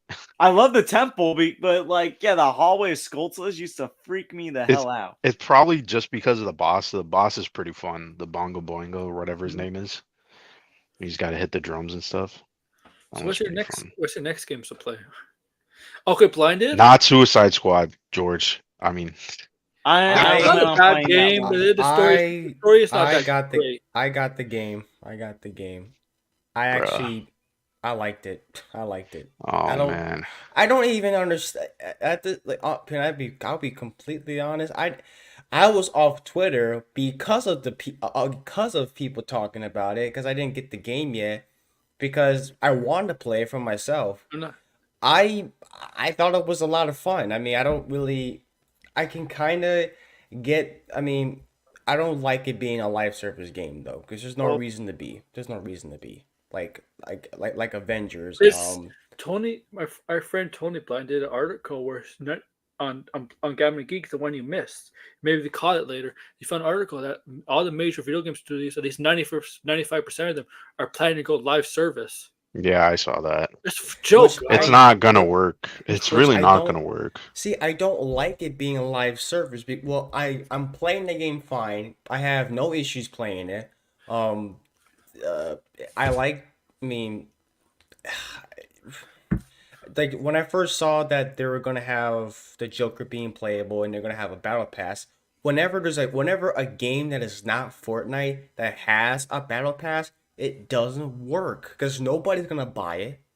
Because you don't see anybody There's- like saving money to go to spend Blinded. money on There- this game's microtransactions. There's a to rumor get- out there that get Justice this. League. There's a rumor out They're there. gonna come back. I know. They're actually clones. Well, they tell you in the game that they can regenerate. So, I mean, yeah, Yeah. they're clones. I mean, The game is. The thing is, like, yeah. I mean, we played the alpha. I said that it is fun, but the biggest problem with the game is if those mission structures were the same that we had in the alpha. Mhm. Like that's the point I wanted to get to when we were talking about Gavins with Geeks, but they just kept talking all over me. It's Yes, like, they were. yeah, there's parts of the game that I do That was like, fun. and then there's other parts where I'm like, if this is what the game is, then I definitely would not buy the game, and that's why I'm not gonna buy the game. I have no intentions of playing that game whatsoever because it's a And- tedious, the same mission structure. Escort the fucking thing, do this. As, The story oh, goes yeah, super sure. fast, like, and the story's not even good. It's like I'm reluctant to call that a story. And it's not because the Justice League are dead. I don't care. I don't care what they did to Batman. It's that nothing actually happens. It's just a stepping stone. You kill the Justice League, you get to Brainiac, and that's it. And It's it's like- a multiverse. We're going to spoil So it. everything you expected, that's it. There's no surprises. There's no interesting No. revelations. There's no character arcs. There's no nothing. There's no like I'm not gonna spend $70 on a basic a I don't- live what- service game. I'm not gonna If there's a play. next game, I really don't want the Suicide Squad to be the protagonist. Please, I hope there is no next game. Let's just say that. Well, they're setting up this universe to continue with the multiverse. Well, yeah, because they're doing that's Yeah. still the same game. It's the different seasons. I just joke around. I call the Brainiac. I call it Brainiac Dynasty to make fun of Kang Dynasty because I'm like DC beats him again, meets Marvel again as a joke. Ironically, Avengers is better than Suicide Squad. That I would have never have guessed in my wildest dreams. My problem with this game is why you want to kill Justice League? Try to find a way to get him unbrainwashed so they can help you. There are a lot. Well, here's the thing: in the game, they don't tell you what actually happened. There's like an audio file that just said they went into the spaceship and they surrendered, and then Brainiac just took them. And you're like, are the Justice League that stupid that they would not come up with some plan? That there's not like a B plan if things go wrong? They just all get. And then how did Wonder Woman resist? Wonder Woman resisted. I think it's because she's immune to mind control. I think that's one of their actual things from the comic. If that's the case, then okay, I know he's human. The last 4 Batman games dealt with him beating mind control. Come on. Yeah, I see. I see last Batman game was about fighting Joker. I see. It's about him overcoming the fear toxin. Oh and yeah. I guess the alien tech. Not just in video games, man. He's overcome it in other adaptations. Did you see the convoluted way of explaining why Deadshot is black in the game? Did you see? This is absolutely the most ridiculous way. Like, I don't even think there's a comic book that has this type of crazy ass retconning in the game. All right, so spoilers. So as you know, Deadshot in the game is not the Deadshot from the other Arkham games. They pretty much confirmed that in the beginning. Yeah. Yes. But the way the game explains it through audio files, we find out that, okay, so this Deadshot never faced Batman because he existed way before Batman, and he quit after the birth of his daughter, right? And he only came back because he heard that someone stole his identity. And so what ended up happening was that him and the white Deadshot had a shootout, which again, how did they have a shootout? It's Deadshot. He's supposed to fucking make the target. He doesn't miss. But anyway, they have a shootout. They kill a bunch of people. And as a result, John Stewart, who is like a Green Lantern operating in Gotham, he arrests the black Deadshot, right? Now, it gets even worse, right? What happens is the white Deadshot is actually from Earth 2. And somehow, which is never explained, he ended up in the Arkhamverse to take down Batman. And so it's never explained how he came to the Arkhamverse. He's just another version of Deadshot in the multiverse who just randomly showed up. He just randomly showed up. I forgot. You know what?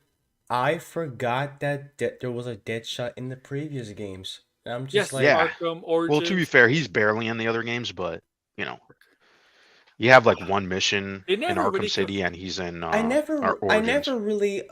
I don't want to think that Suicide Squad takes place in the same universe as Arkham because it does. They confirmed it. Which I don't really like that because the first 3 games felt like there's its own Batman story. I don't even think there was a mention of Justice League at all. I don't. But there was Superman. There's rough. If you walk around the map, sometimes you can find references, but it was never in the story. Even the henchmen will talk about Superman and stuff. Yeah. In Arkham Knight, the goons love to talk about Superman. It's actually funny. Arkham Origins is canon, isn't it? Yes. So they mention Lex Luthor in Arkham Origins. Yeah, and there's also the Lex Tower in Arkham Knight. Yeah. Well, also, didn't Lex Luthor leave a phone call in like Arkham Knight? Yes. It was in Arkham Knight, yeah. So the thing is, the question is, my problem was the Justice League's formed after Arkham Knight? Because the Justice League existed, but Batman was not on the Justice League. That's what is confirmed. I'm talking about the Superman and Batman when Batman was unmasked and they had that the front of the press and they shook hands I'm talking, yeah, from that point of Yeah, view, right? which also makes no sense, right? Because what that's never explained. This is what I mean. This is what I mean when I say that the story it has nothing to do with killing the Justice League, even though that is also disappointing. They don't explain anything that happens in the game. Sorry, they don't explain anything. It's just sort of like, okay, here's the Suicide Squad. By the way, there are some things that don't even make sense with the characters on the Suicide Squad. Like, when did Ivy and Harley have a relationship? That's only been something established in In Arkham recent Asylum. media. No, that's in none Yeah, of the games. None of the games. blinded, Listen, blinded, there's only 2 times Harley and Ivy interacted, and there was no chemistry between them. There's no blinded, reference. blinded. Go back to Arkham Asylum when I know Harley what you're talking about. I know what there's you're talking something there. about. It's But there's not nothing relationship there. wise. That whole segment is just them releasing the prisoners. They have If there's anything, no she's reference. But And then Joker another didn't want to and then in release. Joker. Arkham Knight, Joker didn't want in to the release. DLC, she's trying to break out Ivy because of the plan for Scarecrow, and they say nothing to each other. They literally say nothing to each other. So Ivy, I think Ivy did not want to go with Scarecrow's plan. so you could tell that the writers were like they knew Harley Quinn, the recent version of Harley Quinn, but instead of being like, okay, we're gonna evolve the Arkham version of Harley Quinn to this new version, they just immediately jump, and you're like, okay, so what happened in those 5 years where now all of a sudden Harley hates Joker, which again, play all the Arkham games. It doesn't make That's not what sense. happens. No, Yeah, like no, you she need goes to on a get to that point. rampage. She goes on a rampage once Joker is dead. The DLC and even Because Arkham of Knight. Joker. Yeah, No, because of Joker. Yeah. Because she. No, no. She She loved went Joker. on the rampage because she loved Joker. That Yeah, whole exactly. segment in Arkham Knight is her trying to look for a new Joker. And Yeah. then in this game, she hates the Joker and she hates everything. We like, yes, that's part of her character. But you need to actually explain what happened, show us, or have like some type of character arc. Like it's just like the story's just you know what it is. This is what I think that they were going with what's grown popular in the comics and in media since the events of Arkham Knight instead of going with continuity.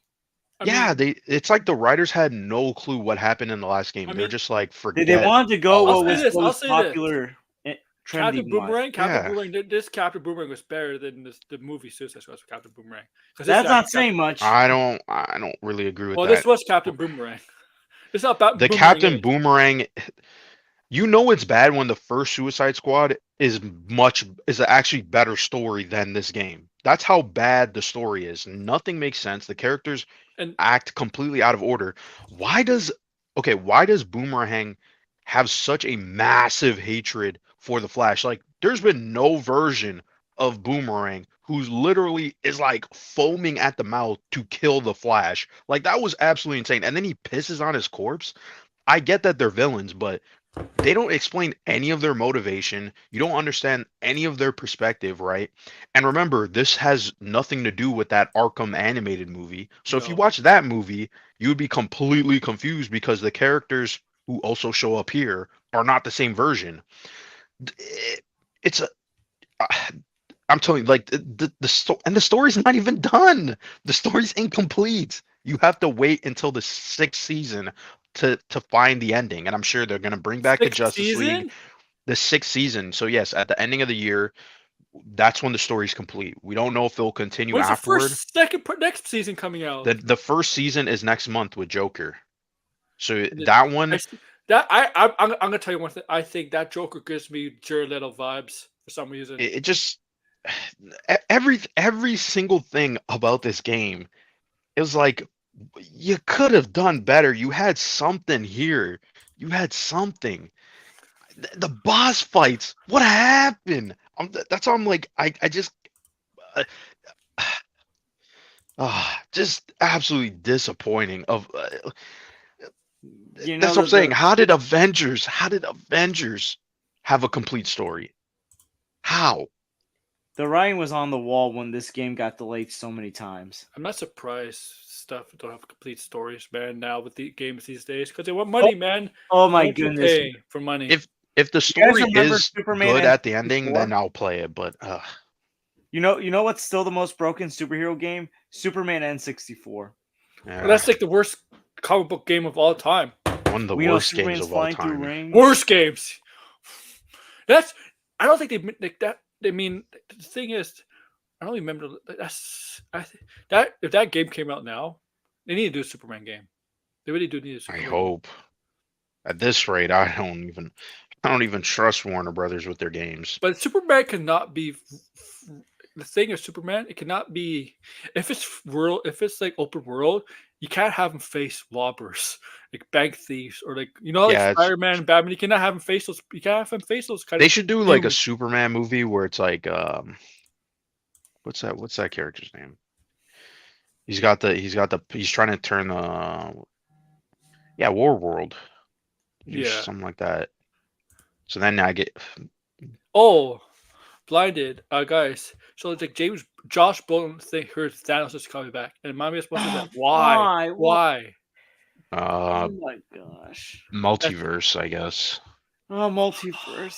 Multiverse is nothing but just an excuse to get some characters back. That's just how You it's know what? just Yeah, now that's is. how it is. Have a I different- mean, but is this that surprising? Do you guys remember No. Disney put out a well, I mean, yeah, it's not that surprising, but Disney put out this like advertisement for a ride that they're working on, and it was like a multiverse ride, and it had King Thanos, and it's like an old version of Thanos, and you had all these versions of different characters. Does anybody remember that? It was like a No. concept art. Oh, You know what they should do? Bring his son in, Thane.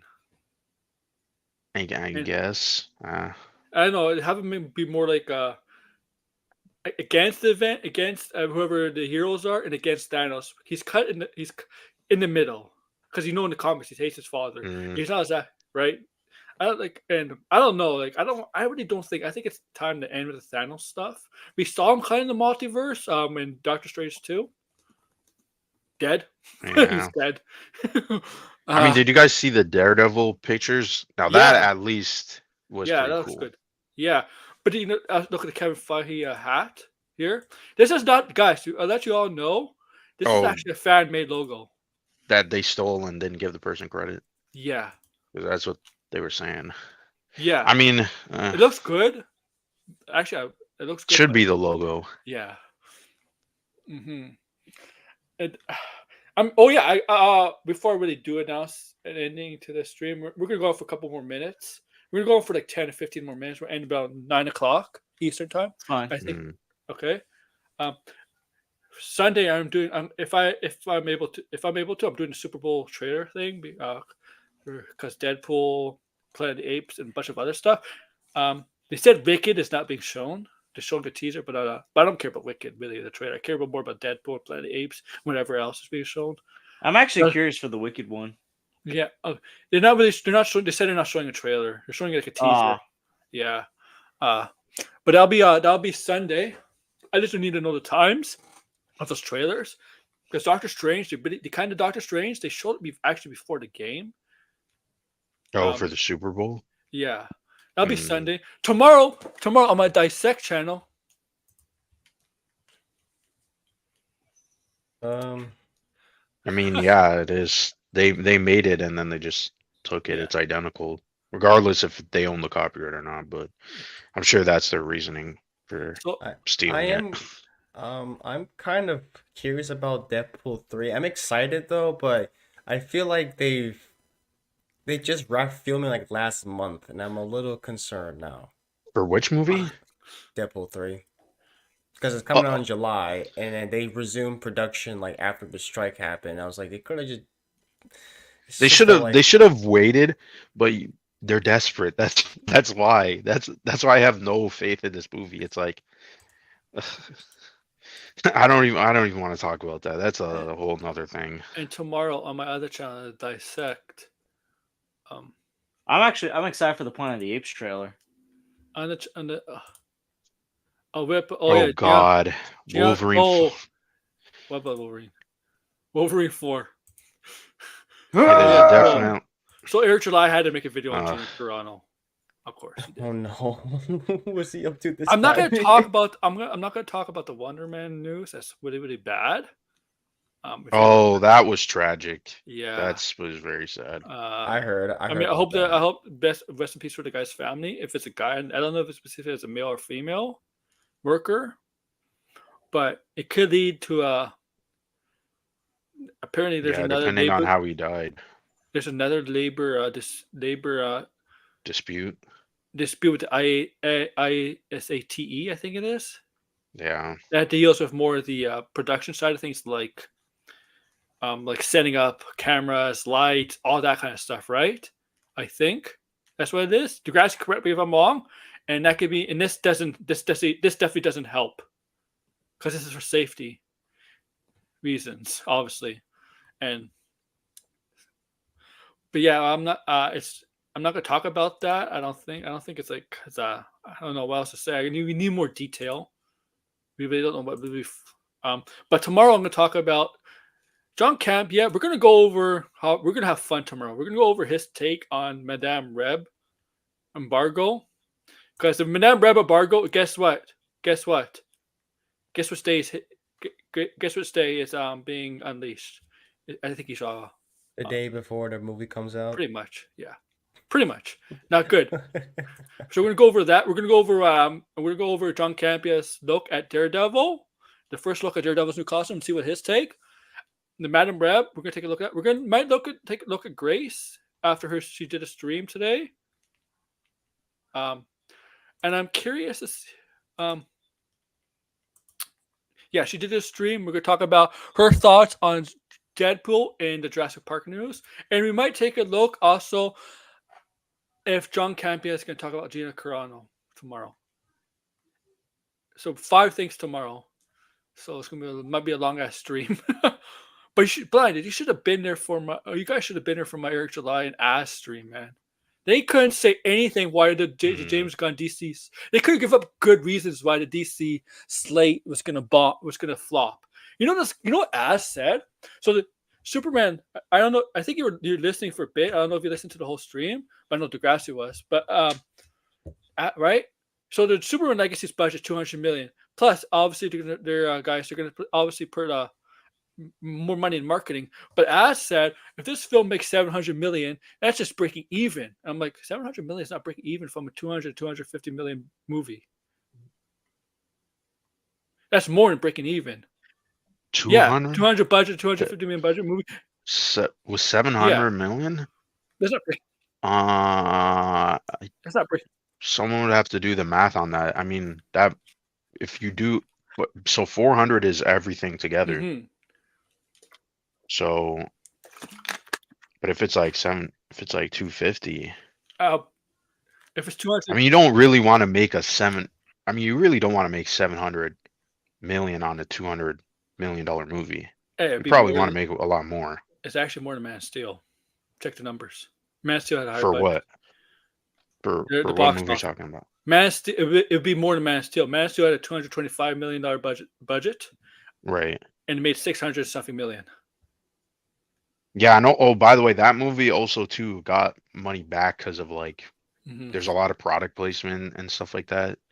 So they actually made profit on that movie, but they never made a direct sequel, which is pretty stupid. Marvel's going to get but Degrassi say Marvel's going to get the wrap up thing, an unsafe work environment.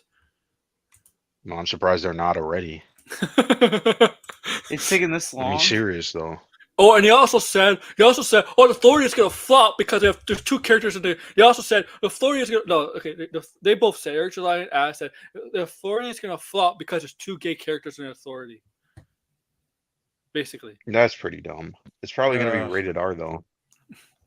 So that's going to be their argument too. That's going to be their argument too, because it's rated R and because you got 2 gay characters. Like, that's just stupid.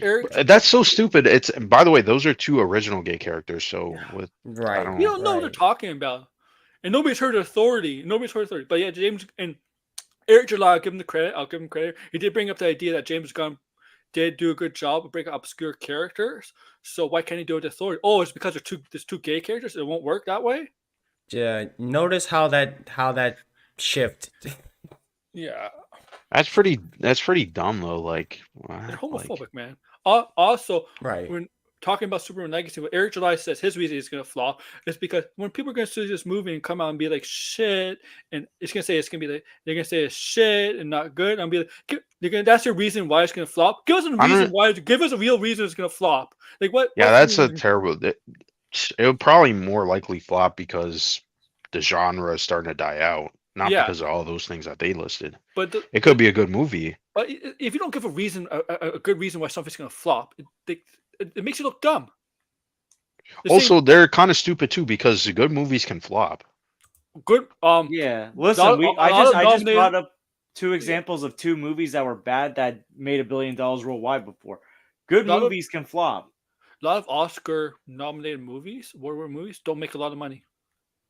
Yeah, they will. Yeah, they are going to. Mm-hmm. Like I mean, those guys. I feel like those guys are gonna be kind of irrelevant soon because I'm like, first off, I feel like the audience isn't want to care all that much about these movies anyway. I expose ass for the fraudiest anyway because on that stream he was wearing a wrestling shirt, CM Punk shirt. That shirt he had it was a blue with red lightning through it. And if you know CM Punk, Phil Brooks, he's a progressive guy. He's all for rights for trans, gays, all that stuff. He supported the actor strike, stuff like that. He's progressive guy. I'm like, and these are the guys, these are the people that should be are against people like that. So I'm like, you're fake, man. You really support these people. Mm. I told Tony, you what a fake ass is. But well, I mean, like Robert Burnett like proclaims he's this liberal, but he's like friends with some of these guys. Oh my god! Oh yeah, and you should see. Remember Degrassi? Yeah, see, Degrassi will back me up on this. Degrassi knows I exposed as heel versus babyface. Oh yeah. So Blind, are you gonna buy Horseman? I haven't even bought any ISOM comic. I'm not buying Horseman. I saw it. It looks dumb as hell. Horseman. It sounds like an Adult Swim parody. BoJack that's what it looks like. It definitely looks like that, Blue Jay. You want to hear the stupid stuff about JDA? Because JDA simps for Eric July in the Weaponverse. We know that, right? Mm. So he's talking about people making fun of Horseman, right? The name and all of that, right? And he compares it to Batman, like, but bats aren't scary. I'm like, bats aren't scary. Bats aren't. Yeah, scary. that's. Wait, but that's kind of dumb. Like, I mean, bats are way more creepier than a horse. Go in the dark cave. Oh my god, it's a horse! Run! Yeah, like who the hell said? JDA. Who said that? Who said that? JDA. Tony did a stream on it yesterday. Who? Az said that? No, JDA said it. John. I don't know who. Oh, John. Bounty Comics. That doesn't even make any sense. Where does he live? I'm so like, bro. Bats live at night. They could swoop down at your head. Has anybody experienced something with a bat? Like, out of curiosity. I mean, a whole virus may have been created from a bat, but that's a different story. Like, there's been times where I think there was like a bat in my school. Yeah. And it was like actually kind of scary just because it was like flying around frantically, and you're like, what the hell? People with horses, people go towards horses. People, horses. That's such a weird take. What, like, bats can't be scary? I mean, there's also the same thing about Spider-Man. Hold on. I'm just trying to like internalize. Dumb. Hold on. Watch Tony's stream yesterday. Hold on. Find JD's video. Hold on. You'll find it. Is there not been, like, I don't know, 200 years of fucking stories that involve bats and vampires? Or am I just like, is that just like not something that has existed? Oh my in history? god. Can we, like, I looked up the Horseman. I expect like an actual dude wearing like a horse mask and stuff, like looking goofy. The design looks kind of cool, but why is his name Horseman? This doesn't look like no damn horse. I thought it was like Horseman of the Apocalypse, and then no, he's a horseman. Oh. Like when I look at this design, like there's this I call Young Man. there's this It's black and beyond white. parody. It is, but like when I look at this black and white sketch of this design, it looks kind of cool. I like the mask is kind of neat, but it's a ripoff of like Batman and stuff. But like, It why, looks like why is it? Azrael Batman. Yeah. Why is it? What does that have to do with a horse? What's JDA's channel? Yeah, I have no clue. What's JDA's channel? I think it is just John This Del. has nothing to do with a horse. If I see a like, oh my God, it's a horse! Run for your lives! It goes trample over you down. I'm like, That is a really bizarre take. I don't get that. Bats are not That'd be the third scary. in the, Rippaverse. What Rippaverse needs is everything because there's nothing Okay, there. it's not here. Just Okay, it's look not at this it. part, obviously. This is Chuck Dixon. Tonight. Here's JDA. I don't know. I don't. Okay. All right. Oh, I thought he was on saying JDA this. gave Alphacore 9 out of 10. I don't think it's. I Basically think it's up there later with on. Watchmen. It's not this Really? early in the You call stream. yourself Jesus. Let me. He let me came go on though, find right? it. I don't think so. No, he didn't. Oh, No, he did not. This is from. Let me go. Okay, let me go. Let me remove it from the screen so I could find it. Okay. Go ahead and talk. I will say this though. Am I the only one who kind of thinks it's a little weird when some people like try to copy Marvel and DC like to the T? It usually seems like really parody like. you can take inspiration from Marvel and DC, but whenever somebody like copies them, like that is not Yeah, that's what I parody. mean. It's very Yeah. it's very desperate. Cringy. It's kind of cringy. Yeah, like what?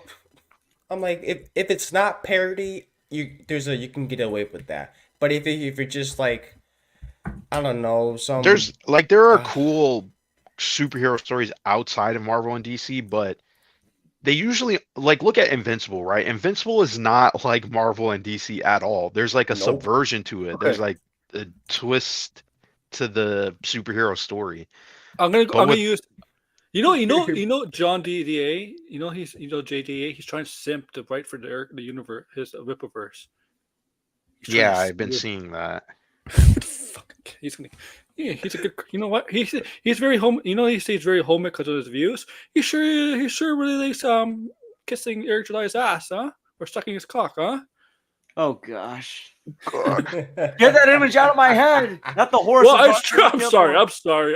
So I'm gonna bring up his video because I don't want to search Tony's stream for For the whole thing.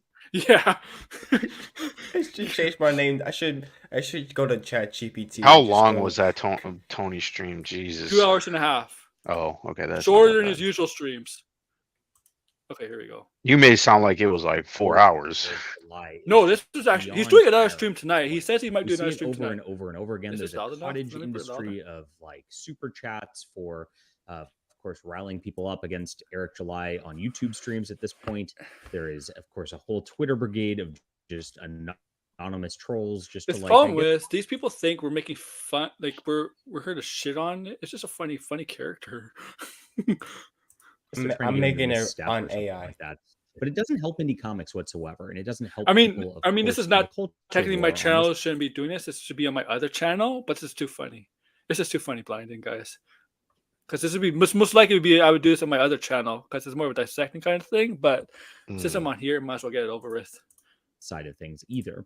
When you're looking at people in my comments yesterday, if you go through my video just announcing Chuck Dixon's new project, Do you know why I blowing call it chat Horseman over Hungman? like I did guys? something just 'Cause he has a horn in commenting the that middle? Chuck Dixon has a new comic out and saying that somehow like anti-Christian and anti-conservative. Chuck Dixon is a Christian and extreme far-right activist. I don't know if you know this, but he is one of the real deals. He is, See, yeah. See, he always has to bring religion to everything. All the time. Say, I'll call Chuck out right now. You're not as far right as I am. How about that? Beat that. But he's what does that have to pretty do close. with So anything? he's somebody who not only does that. It's a contest. Who could be more far right, guys? Who could be more far right?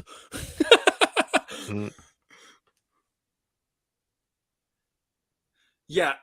This is He's got the talent like none other. The guy created Bane for Batman, did wonderful work on Nightwing. He has a lot of cool projects, and he's somebody who okay. Name me two. First of all, name That's me other like stuff he's done. that's like what everybody it's- says about Chuck Dixon. Chuck Dixon Yeah, has but he like hasn't such a been relevant small in years. little. The problem with the comic book industry, they think every comic book writer is a legend. Well, I Everybody's mean, a to be fair, right? Chuck Dixon did right that Batman and Bane story, right? Why am I blanking on the name? Nightfall. Someone tell me the name of Nightfall, Was right? it Nightfall? Oh, I That love story Nightfall. is pretty iconic. I mean, that's pretty much been that comic. Everybody uses that when they have Bane.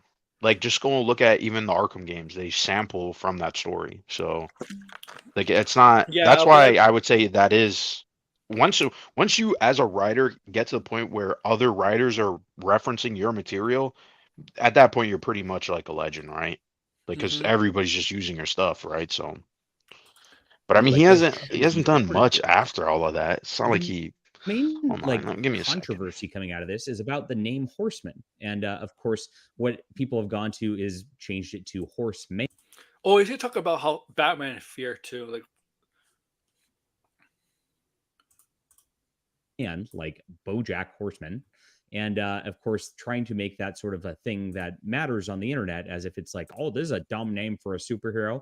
Have you looked at superhero names lately? Let's get into. oh, here we that, go. because this Blinded. is Here, actually- Blinded. Okay, Blinded. Are you still there? Yeah, I'm still here. Okay.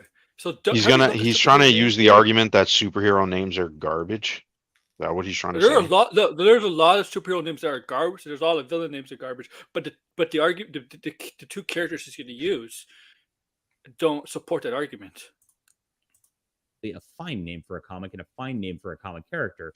These Oh, And we're back with March Sadness. The team is looking down the barrel of a 455. I didn't wanna think hear no Eric garbage ass July might names. need Grammarly. criticisms don't make any sense, and of course, the way that people talk about them make even less sense. So let's get into the news in just a moment. My name's John Delarose. Look, I am a #1 best-selling author and award-winning comic creator. I've done books for years, and I have 12 plus graphic novels under my belt. I've got my full Good for you. superhero universe. I've got a science fiction universe. I've got a lot going. I write in every science genre. fiction. Oh, I forgot he But you're does religious. comics too. That You're a makes science sense. I fiction. forgot You're a about science that. fiction JDA, but you're a hardcore Christian. You shouldn't believe in science fiction. I'm kidding. Uh, I mean, it is kind of ironic, Oh, we're but talking- there's a lot of famous Christian I know. science fiction writers. I know. I don't know if he's good though. I don't want to writing, and compare. of course, that's why you know. people trust a lot of my comic reviews on this channel and my comic review channel. How can you by take your itself, comic too. review seriously And of when you course, kiss I've up had to Eric July? thousands of backers over the years, and now I have All Eyes on Ashley out on Kickstarter. Now, this is a beautiful book. If you want something that's just a good story that you can trust for quality, for dialogue, Titties, though. for patience, for art, this is it right here. I'm The skipping this. you I don't That's remember. all Say- right, who dude. are trying to make it Yeah, different. yeah. I wonder why people are going to buy that comic book. It's just for the cover, right? Bruh. I had to. It's true, though. Booty has brought up a good point, though. It's true. Come here. This some of the reactions. Like I said, I got a lot of looks like something that Okay. Dixon revealed yesterday. I posted this up on Twitter before a lot of By the other way, people Eric did. July did make Looks a pretty video badass. about This is very 90s Horseman today. esque, and it looks like something that, of course, people will enjoy. Now, overall, conceptually, Chuck Dixon says this is like a street level hero, and The it feels a freaking little Nightwing. Looks like a I see medieval point of Peter view guy. is so awkward. I've seen characters look like this before. I'm sorry. The drawing of it is so awkward. Like, There's holy. okay. The perspective doesn't even make sense. Look at that Tell building on the me- right. Tell me this. I'm gonna get a picture of somebody. If you know Spawn, it maybe just to me, but tell me without the rings, Pomade doesn't look familiar. I mean, this character from Spawn. It could just be me. It's just be me, but he hasn't. Look very closely. See, this is a character named the Redeemer. Okay, the anti-Spawn. It looks a little similar, don't you think? Kind of similar. Kind of does. Yeah. That he looks badass though. The Redeemer, it looks that's pretty cool. Yeah, especially basically the character. That's basically the anti-Spawn. Spawn and the Redeemer from heaven, right? Spawn's Right. hell, Redeemer's heaven, right? Or basically. Right. That'd be a cool movie to watch. Better than Well, they're trying. If that movie Red gets off the Horseman. ground, Spawn gets off the Yeah. ground. Bruh. It feels a little on that like a darker Nightwing kind of edge thing. He says that he's going to bring a different take to this genre than you've seen before, and I believe him. Chuck Dixon's doing amazing work all the way across the board. Yeah, you're a The sipping guy for is a Ripple first, aren't powerhouse you? of writing, and again, he's like, if you want to support somebody in this culture war, look, even if you don't like me or whatever, Chuck Dixon is. See, culture war. It's not about Well, just that's- making something good. Culture war, guys. He just Hold on. exploits it, right? So It's the agenda. I can't try to life if I like me saying this is going to be very different from anything you ever see in a superhero. Like this is the same thing. Oh my god! Also, the fact that he said this is street level. Like what street level hero is going to look like a medieval knight type dude? Like that doesn't what? We should actually ride a horse. Oh my goodness, we're gonna ride a horse Like around New the York real, City real deal. or Support him Gotham. before me. Yeah. I mean, Yeah, there's police that ride horses, right? There's well, doesn't Dane Whitman's character ride a horse? Black Knight. Yes, Black Knight does ride a horse. Yes. They should say to the Serious. horse. But Black Knight really, I mean, well, I feel like only like recently Black Knight had its own run, and it was in the past. Can't remember if he had other solo runs. I don't think he did. He was just on the Avengers. Hold on, let me look. All right. Well, that guy's awesome on every level. But people, of course, took to Twitter to knock on Horseman and all. Oh yeah, that. there was the original Black Here's Knight the- comic in the 50s. is that Dane Whitman or like his uncle? I don't or know if that's whatever? Dane Whitman. Kit Harington's character. No, it was Uh, not. Kicker about all this. Okay. How many stupid names have there been Okay. in comics? Horseman's not one of them, by the way. The Four Horsemen of the Apocalypse is the first thing that comes to mind. I mean, that's a pretty dark and sinister kind of interesting thing. Of course, That's there what I is was the thinking, Headless but that's not Horseman what it is. Yeah. from mythology. So the Horseman has a long track record as a name for characters. Yeah, like the Four Horsemen from wrestling to grass. I think he's kind of being disingenuous here because yes, there's been cool names that involve horse, right? But the thing is, people look at this and know that it's a Batman, basically kind of like spiritual. I don't know how to describe it because it's not a parody, right? But it's trying to ape off of Batman, right? Clearly. It's Because kind the of like guy whooped Batman. So it's kind of like an inspiration, but I can't. I'll say that. I'm saying it in like the loosest of terms. Like Right. I can't say it inspiration. yeah, like it's obviously clearly the main inspiration, right? You have a street character who's named after an animal. Like, come on, right? Like everybody's gonna draw the connection to Batman. And that's the reason why it's just so corny, right? Because people are like, Horseman, they think of Batman and they go, oh my god, that's parody like. It's borderline parody. That's what John Del Rose doesn't understand. If he picked a better name or if he made the character, if you can have the association with the horse, but don't call him Horseman. Call him something else. Like, just let's Google and see other Or character the- names with a horse in it and come up with There's some like- variation. Actually, let me go and chat GBT. or you This can in kind of fantasy keep this. fiction. Oh, I'm sorry. Oh no, you can or And you that's can what make this this is, a fantasy funny fiction. character. I'm Even certain other chat characters, you've GBT seen- would give me better options, which is pretty funny, but let's see. Yeah. They're like Batman, right? If you didn't Batman. just- See, there we go. Here we go. Funny names like Batman. and you're sitting there like Batman, right?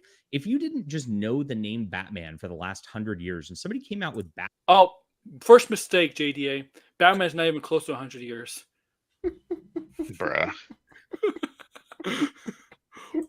I call it Hungman because horse. The reason why I call him Hungman is because he actually has a thing, an actual kind of unicorn horn in the middle of his helmet, or so I call him Hungman. Horse, just think you call a horse cock. Horse cock. You know what would have been a better name, It's even though Mumcock maybe horse. it's probably would have been confusing. He could have called it Mustang. I mean, it's kind of car-like though. That's the thing. But like Mustang sounds cool. Like the point is, you could probably find something that isn't just horseman, I right? mean, look, Tony's character's name is Frogman, but he's doing it for a joke and he's doing it for fun, right? Like a He's not doing it as ball. a joke, but he's doing it for fun. Like, it's not meant to be. I mean, he's serious, but it's not meant to be like this, right? This serious, right? For a universe, right? Like, it's meant to be all fun. Like, Batman right now, you'd be like, that's a stupid name. It's a rodent with wings. That's like people are afraid of rodents, JDA. Let me tell you something. People are afraid of rats. Okay? Ratman. Bloodsport is afraid of rats. Yes. Okay? Right? You wouldn't want to go near rats, would you? We don't. Who goes near? We don't go near rats. Humans don't go near rats. Okay? You see rats in sewers. You think we go near them? We don't go near bats. But people are willing to go near horses because people are not afraid of horses. Even though you need to be careful around horses because they're right. You got to be careful around them. But we see horses as generally, calm, nice animals to go. You still got to be careful around them because all animals get defensive, right? Among humans, right? At the beginning, Right. As long as you don't spank him in the ass, you're good. Yeah. I just don't understand how John De La Rose, who claims he's a writer, cannot see that someone could look at Horseman and see it as more of a parody. Like, I don't understand how he doesn't. Is it a like? one It just shot? seems so disingenuous. Is it a one shot? Is it a Like, one? that This doesn't comic, ingen- maybe. A parody is not part of the actual ISIM universe. It's like, Oh, yeah. I like the grassy ears. Guy can be a funny. man called Horse. Are these all movies? Poor Look at these man, movies. he I said never it. heard of these. This is Come why I right like in the comic grassy. named War Man. He's heard of these Bruh. movies that nobody's ever heard of, like from the younger generation. Triumph of a man called your Horse. fear or anything like that. The only reason you like think of it as years came out with that stupid name. That's a rodent with wings. That's like that doesn't engender fear or anything like that. Are you fucking kidding me? People are scared of bats and rodents. Yeah. Also, Oh my you see, God. this I'm again sorry. is a little disingenuous because you can't. I'm Yeah. pretty sure if Batman was invented today, people would think that's a little silly. And I'm sure when Batman came out, I'm fairly certain there was people who thought that as well. The thing is, though, Batman has had 80 plus years to build up a legacy. And on top of that, too, the whole idea of Batman and how it's been reinvented, the name Batman makes it more mysterious and mystique, right? Like, oh, is he a man? Is he a creature? Oh, blinded? You there? Hold on. Did I get cut off? Yeah, someone was calling me that. Yeah. But- There's times where Batman was perceived as not actually being a human. Right. So he's mistaken for half man, half bat, or even a vampire. Or there was literally a character named Man Bat, and Yeah. that's a scary dude too. Like on Arkham Knight, Right. that was scary. I mean, Look, we make fun of Morbius, for example, but come on, like the movie Morbius, but Morbius Yeah, overall. there's been a history with bats in Yes, stories like the and most in famous- culture. One of the So most famous supernatural creatures, Dracula, vampires. there's all types of different stories about giant bats and bats that will suck your blood and that will kill you. So there is there's no I mean, here's the thing, there are stories I'm certain about like a horseman, but they're like horror stories, right? There's no like a deep cultural association with horses being like creepy dark creatures, right? Yeah. So unless it's you're like the I'm sorry. Unless you're like the headless horseman, Right. But It's that's the different. horseman. It's not really the horse. It's more of the horseman. Yeah. Right? I mean, yeah. I guess maybe if you have the horses from the Nazgul, I guess. I mean, it would have been cool if he was like a street level Man. horseman. Yeah, man. But there's mean, all different types Spider-Man of stuff. too. Yeah, but the thing is, Spider-Man's Ooh. not really a dark character, even though I mean he No. could be But interpreted that Spider-Man's way. people fear spiders. That's the thing. Yes. I'm sure there's people who are Reason you, scared of like- horses, but it's like that's not a thing that most Most I feel like that. Like there's a phobia for everything. I am certain, but I don't Yeah. feel like that's a majority of people's fears. Let's most put it that way. most heroes and villains have names from animals that majority of people be most likely afraid of. Right. Like Tiger. There's Tiger, Black Panther, Mhm. Batman, like Spider-Man. Yeah, he's not a scary character, but people are afraid of spiders. Even a character with rats, right? You don't hear somebody's named Right. Giraffe Man. Nobody's afraid of giraffes, even though they Yeah. can be dangerous. Or zebra. Well, I mean, there is a zebra man, but I think there is a zebra man. But that's because that is a horse. But whatever. But It's you more know, of a campy character. yeah, you don't hear people say deer man or like. Yeah, and the ones with the characters that have animals that are seen perceived like that are not scary to humans, they're more campy characters, right? More the campy, right? It's like seriously. What do Yeah, you, this is what I'm saying. This is I don't really believe John is doing this in oh, he's being I don't want to say he's not doing this in good faith, but I just want to have a hard time you're giving it too much slack, I feel like. It's not like the Horseman and it's like Batman, like that's a little corny. Just leave it as that. You could come up with a dozen different names, right? As we've been saying this entire time. So, or why not? Why does it need to be a horse? That's also another thing too. I mean, Cow. because of the chess, because the chess like nature of it. He's got the chess symbol on it. I don't know. even there's myths about the pig man, like Oh, you know, it's another thing he could have done too. He could have. Why not look for horse in a different language and see which one sounds Yeah. the coolest? I mean, that's pretty lame, but you know, would have been a Well, lot more I'll look interesting that than up. this. I'll look that up. Think of it as this like oh. Red Bull gives you wings. I'm the Batman. I kind wish of I had thing wings. because of what Frank Miller did in the 80s with it. Before it was a campy, stupid thing where Batman would face off against just like the dumbest villains and the craziest situations. First of all, Batman did This it is- done. Batman was dark at the beginning too. Hold on. Does John completely forget what was going on before Frank Miller even stepped in? Like Mhm. the public association was that Batman was campy, but in the comics before Frank Miller, they were trying to reinvent Batman, and then the Dark Knight Rises or Returns came, and that took off, right? So what is he talking? Like I don't. Even in the beginning, he was dark. Well, yeah, he was dark too, but I'm saying he's trying to say like, oh, like that was Frank Miller made him dark. what was going on in the comics before Frank Miller, but that's not true. When did Frank Miller write The Dark Knight? Right. Like hold on. What year? Was it 87, 88? It was 86. When did Jason Todd's death come about? What year was that? Death in the Family, that a Death in the Family. That was 88. Okay. But but the thing is, hold on, maybe I'm getting I want to go check. Hold on. Wait, you want to know something, Blinded?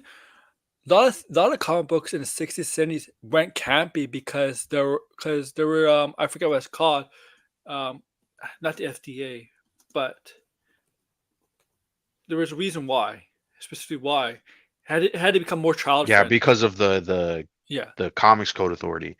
Yeah. But hold on, I'm trying to make sure.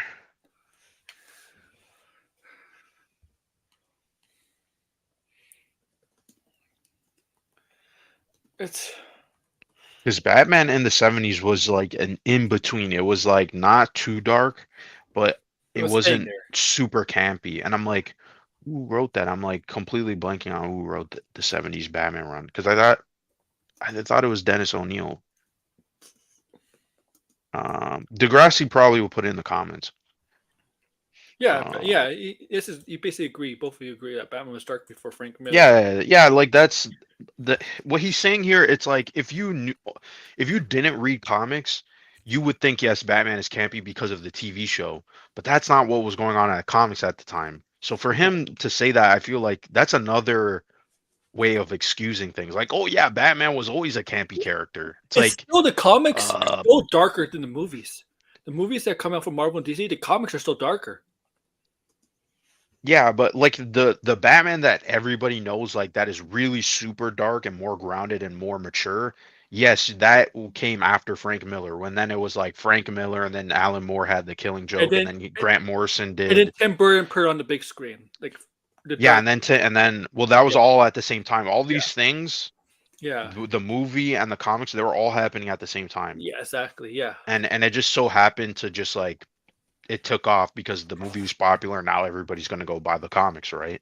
So yeah, Batman is a character who, yes, he's like been in between campy and dark, but I feel like you could say majority of Batman stories, the ones that most people know, going back all the way from his beginning, are going to be the darker stories, right? So no, I don't agree with what John is saying here. Situations in the Silver and Golden Age. And it was just meant for kids. You didn't even And mention of course, Batman. Comics didn't were completely always meant for mirror kids, by the way. that This is old this is stories. pretty funny that he's. I don't know why some of these dudes can't get over the fact that even though it was dark, guess what? The association was that it was still for kids. Okay, comics will always have that connotation that, oh, it's for kids. So I'm sure there were adults reading it, but you know, Even though these days comics have problems getting kids to buy.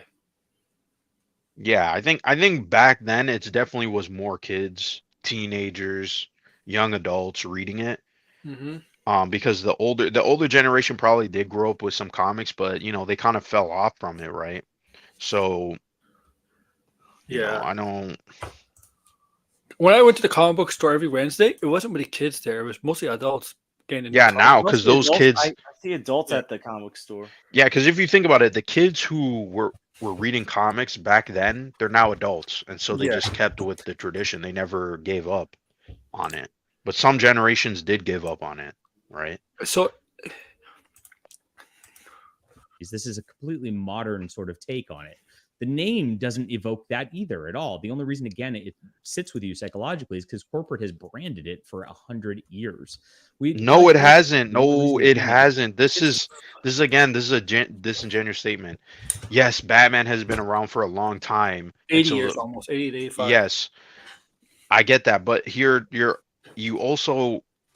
also makes sense that Batman is a dark character because of, again, the historical context of bats. That's what like John is like completely skipping over. Oh, there wasn't vampires and there wasn't stories of people getting bit by bats and all types of crazy stuff that doesn't happen with other animals.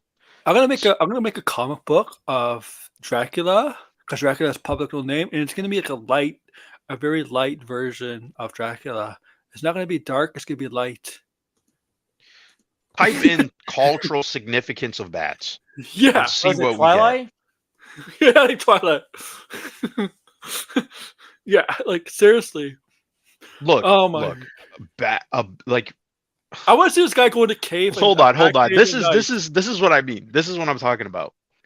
I literally typed in cultural significance of bats, and what is the first thing that pops up? Vampire? What does it say? It says the bat was a predominant symbol of a supernatural power in ancient pre-Columbian cultures. A night hunter, a bat that represented the force of darkness and the unknown. Yeah. What are you talking about? What are you talking about, John? This has literally been in cultural significance in many cultures, okay, besides the American culture, that people think like that for bats. So yes, it makes sense that Batman is going to be a dark character. Come on. I just want this guy to go to a bat cave. There's a bunch of bats around and see how he's probably be like, oh, look all the bats, and they'll probably make all the sound and they'll probably fly, you know, and be scared. He'll probably make him run out of the cave. I am certain there's dozens of cultural folklore stories about bats. I'm willing to bet. I love the fact that you paused the way that on John's face is like, dude, I'm stupid. Well, yeah, because it's like, dude, you're giving this, Look you're back. like, you're bending over backwards for what is essentially just a carbon copy of Batman. Like, is it that Here's the thing. deep? Clearly, you haven't done the research Hey, to realize. John. Back back before we had cars and tanks and trucks, when we went to war, we used as horses, right? Right? We use horses, right? People use horses. I don't remember people using bats to go to war. Right. Like even like people like I don't know, like rich people would sacrifice bats to like the devil himself or something, right? Like Yeah, there's all different. yeah, Look, dude, like I just found like a published journal that is talking about like bats and their cultural significance around the world, like from Europe to Africa to South Asia, like bats have like this is what I mean. Like there's certain thing like again, John, you're supposed to be a writer, and I feel like you're not like shouldn't do your you research. think a little bit more deeper? Like think about it a little All- deeper. All Like the don't great think about it on a novelists, surface level. all the great novelists and all the great comic book writers do a lot of research. Do a lot Well, of yeah, I'm sure like the idea of Batman, if you really think about it, it's not that new of an No. idea, right? No. It's just a modern revision that's been, changed and modified and, someone else put their creative spin on it. But there's been something like Batman in the past, right? And that's why it resonates. That's why the character still exists, is It's a because little bit inspired by Zorro, a little bit. yeah, but even further back. I'm talking about Yeah. even further back. You could keep going. Here's the inspiration and find something. That's how a lot of stories and art Yeah. work, right? So, this is what I'm saying. Like all to defend what is essentially a carbon copy, right? It's true. Yeah. With you psychologically is because corporate has branded it. Yes, for 100 corporate. years. We like let's Yes, go even corporate. Not everything you just mentioned blinded. Not everything you just mentioned. Yeah, because It's he's only talking about Batman here, but he's not thinking about it Yeah. as in why does Batman resonate with people? It's not just but Batman looks cool and that's why. No, there's something deeper to it. That's why stories in general, certain stories will resonate But better with certain people, that- right? the Justice League movie, right? The Justice League movie that came out 2000 whatever, that was supposed to represent the New 52 when the Justice League formed.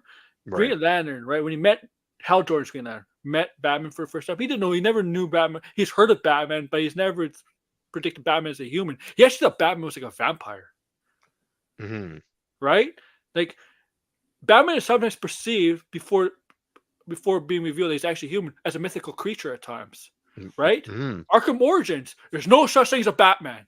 Tim Burton's Batman, myth or fact, something like that, right? Yes, yeah. Well, I mean, because think about it. Why do they put that in there in Yeah. those stories? It's because in It's reality, in real life, there's been stories like that where people are like, I saw some creature in the night, right? And they describe it and it sounds, oh my God, this sounds like a bat, or this sounds like this, weird monstrosity of all these different monsters. I mean, look at Mothman. Mothman. Look at Mothman, right? A legend. Don't you think Yeah. Mothman is kind of stupid? Right? Think about it. Mothman. Moths are harmless creatures. I mean, yeah, it kind of makes sense that people would be scared of them. But in reality, moths are not that scary. And I'm sure there's also cultural like Mhm. things with moths that are lean them to being like more like helpful.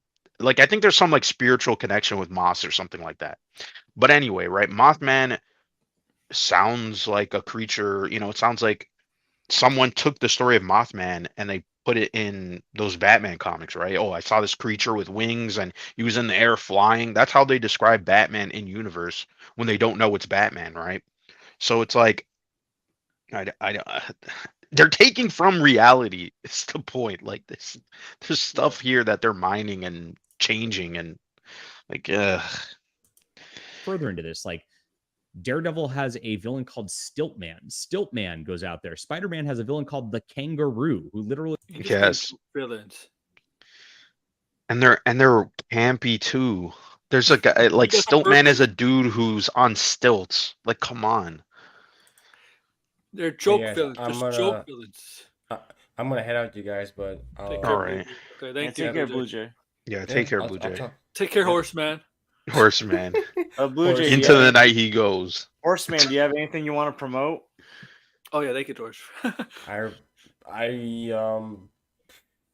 I really don't. Not well. I did put out a short. I put out a short on my Uncle Cinema channel that the cast members are trying to convince people that Madam Web is good. Oh man. They're That's saying that neat. it's unlike any other Marvel movie, and it's really refreshing. It's I'm the like, worst one. yeah, I'm like, and it's refreshing to see a superhero movie that's different. I'm like, Mm. yeah, are y'all trying to make this shit look good? Come on now. Marcus, how do you know Daredevil sucks? They just started filming again. It's okay, Marcus. I understand your pain. City Sweeney's a show. I don't care. Look how good she looks. She may indeed be a shill. She did Well, say he that jumps around that- like a kangaroo. Oh my god. Nobody talks about when we talk about Spider-Man villains. Does anybody bring up Kangaroo? Yeah, Well, like these are. I mean, they're like again. I get what he's trying to say, but it doesn't match. Like you No. could do other things, right? You could take a character like Batman and make them dark see ya. and have it's. Take care, Blue Jay. All right, care, peace, Blue Blue Jay. Yep. Take care, y'all. Yep. You want to talk about like how comics actually work? They're supposed to be fun, and this is kind of what gets me. Everybody, like ever since like the late '90s, has been into this like everything has to be dark and edgy and super serious in superhero comics, and I kind of don't like that much. They don't. I mean, this is a fair point. I won't Yeah, but the go at problem him is too hard for that. comics always have meaning, like books, and they're not always meant to be fun. They're supposed to be inspiring, hopeful, but also make people look how the world is and real life is. You know, they're always been. Yeah, but I mean, Right? this is true. I mean, there's been the comic book industry is like try to make itself serious when sometimes it doesn't need to be serious. But Sometimes Batman's there's always nothing to been say. serious. Well, yeah, I mean, like in general, we're not talking about Batman with that point. Like, there's been just And of course, weird stories. having a little bit of a flair for fun changes that. If you make it something that's not super serious, it's a little. But this better is kind of ironic But- because isn't Horseman supposed to be serious? It's a street level dark character. The way he's posed, like the way it's drawn and the ink and everything. It's like what would you if you looked at that cover of Horseman? Do you think it's going to be this campy, fun adventure, or do you think it's No. going to be something more serious? No, it looks like serious to me. Yeah, so I don't understand his point here. If you look at all the names of characters and comic book characters, I mean, Spider-Man's kind of stupid. If you look at plastic, Spider-Man. People are afraid of spiders. GTA. There's a Yeah, phobia of this is- spiders. This is what I'm saying. I don't know if he's aware of that. And I mean, we get it. You are not scared of spiders, right? Or you're not scared of bats. However, that's not the majority of people. There's a reason why it's like, oh, if you Spider-Man, it sounds terrifying to someone because yeah, majority of people are scared of spiders. That's why it works, right? It's gonna Maybe resonate with a Spider-Man larger. himself is not. Spider-Man himself may not be a dark character, but in general, spiders are. But if you're talking about if you hear Spider-Man, right? Forget the tone of the comic. I'm saying in universe, Spider-Man. Yeah, And you how think it's supposed to be betrayed. It's like, yeah, it's supposed You to think it's an strike actual fear spider. into people. Yeah, Yeah. Man, that's probably one of the dumbest ones of all. I mean, Oscar Man's actually kind of a joke, funny kind of character. Yeah, He's not that's meant his to be serious. So it's people slapstick. don't really take Plastic Man seriously, like Spider-Man or Batman. Yeah, there's no serious In Plastic hundreds of Man years. story. They're Yeah. like, Or nearly 100 years, of course. But But his Plastic powers Man, don't the even match. Snyderverse. He'd really be Rubber Man, Bro. right? But Rubber Man might have a different connotation to it. If you went there, oh my gosh, silly stuff. But that's what comics is. Comics is built on silly stuff. If you look at like the history of it, that's what it is. And so even if it was No, Right. no. When Stan Lee created X-Men, that was not based on silly stuff. well, it's out there. It's not Yeah, like it. There's a fantastical element to it, you could say it's silly, but it's like, yeah, this is obviously you're playing around with reality and Yeah. the what human beings can do, and Yeah. I mean, the idea of these people dressing up is yeah, it is It's weird if great. you think about it. That's not like where. Hey, wasn't Captain America written during World War II? Yeah, well, a lot of these So, like, Batman was written in World War II as well. Superman was. Yes. Yeah, a lot of these that was not characters. that wasn't a silly war. No. Batman mean, fought in World War II in the comics. So it's like, It's true. The problem is these people don't understand comics. They think. Well, I think they have they have their own view of comics. That's what I think it is. I think their view of comics is very different from most of the writers, especially the original creators. Yeah, they have their own perspective. Because I mean, listen, John obviously has to know a lot of stuff. This guy let's be honest, like, he wrote a bunch of comics, right? He clearly cares about this medium. He's not someone who's, as much as you don't like him, right? Like, give him that credit, right? But I just feel like, coming from John, like, this take that he has here, I have to be honest, I don't really think it's genuine. Maybe it is genuine, but it doesn't come across as genuine. If he told this to an actual writer that wrote Batman and Superman serious, they'd be like, look at him. No, they'd look at him and be like, "No, you're actually wrong. I wrote these characters to be like that, to be this way. You're looking at my characters wrong." Because authors will tell you that. They will tell you that straight to your face. I just personally feel like he's saying this because he's buddies with Eric July. That's really it. Well, he has a video. Like, if he wasn't, I feel like he would say something different. Depiction of what is a name in a comic book industry. But Horseman by itself, again, just more evokes something like Headless Horseman or the Four Horsemen of Apocalypse. It doesn't even matter. So naturally, first of all, the Four Horsemen of Apocalypse is not because of the horse. Okay, it's because of the horsemen. It's because of who they are. Death, pestilence, war. And what's the other one? What's the other one, George? You know this. Death, pestilence, war, and What is the other one? Yeah. Not. I mean, the Four Horsemen of the Apocalypse. Give me a second. And also to do with the end of the world kind of thing. Death, famine, war, and conquest. Yeah. So to do the end of the world kind of thing. It's not because of the horses. Yes, the horses would look scary, but. Wouldn't it actually be more cool? Maybe he is going to do this, but wouldn't it be more cool if he did? And maybe this is something that exists. I'm trying to see if this is a thing. Why not do a Four Horsemen of the Apocalypse, but like a street level, and they're kind of like like a darker version of the Bat Family, where it's like, but it's like four vigilantes working together, so it's like a team. It's not so much better. Or maybe it's like one person. Maybe one person is exhibiting the power of the Four Horsemen. So much. Maybe I guess maybe that sounds a little too much like Moon Knight, but I don't know. I don't know. It's still better than this. I don't. But the thing is, I don't know what Horseman is. Like, we don't even know his. Maybe it is that. I don't. They never explain the concept. They just said, "Here's Horseman," right? So yeah.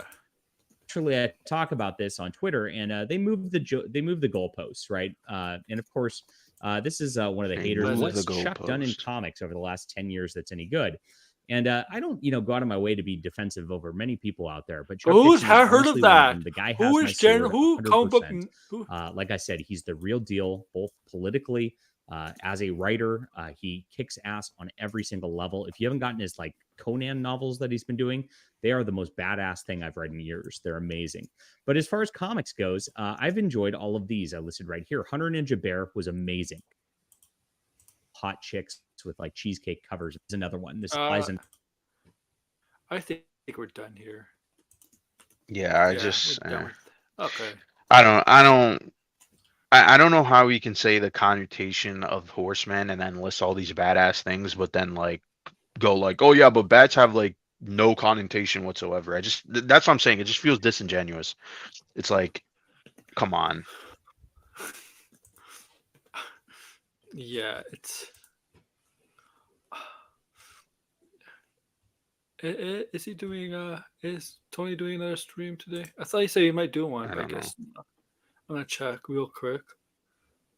I can't. Where's this channel? Gosh, I have to be honest. These some of just every time this whole Eric July thing, bruh, it's like, man, the space with comics is so freaking weird. I don't really get it. No, he's not doing. Yeah, that's true. It's like this weird. Vito? It's like this weird obsession with like soup. And also this is another thing too. Why is there such this weird focus on superheroes when it comes to comic books? It's like that's like the only thing people talk about with comics is like, oh, it's Marvel and DC superheroes.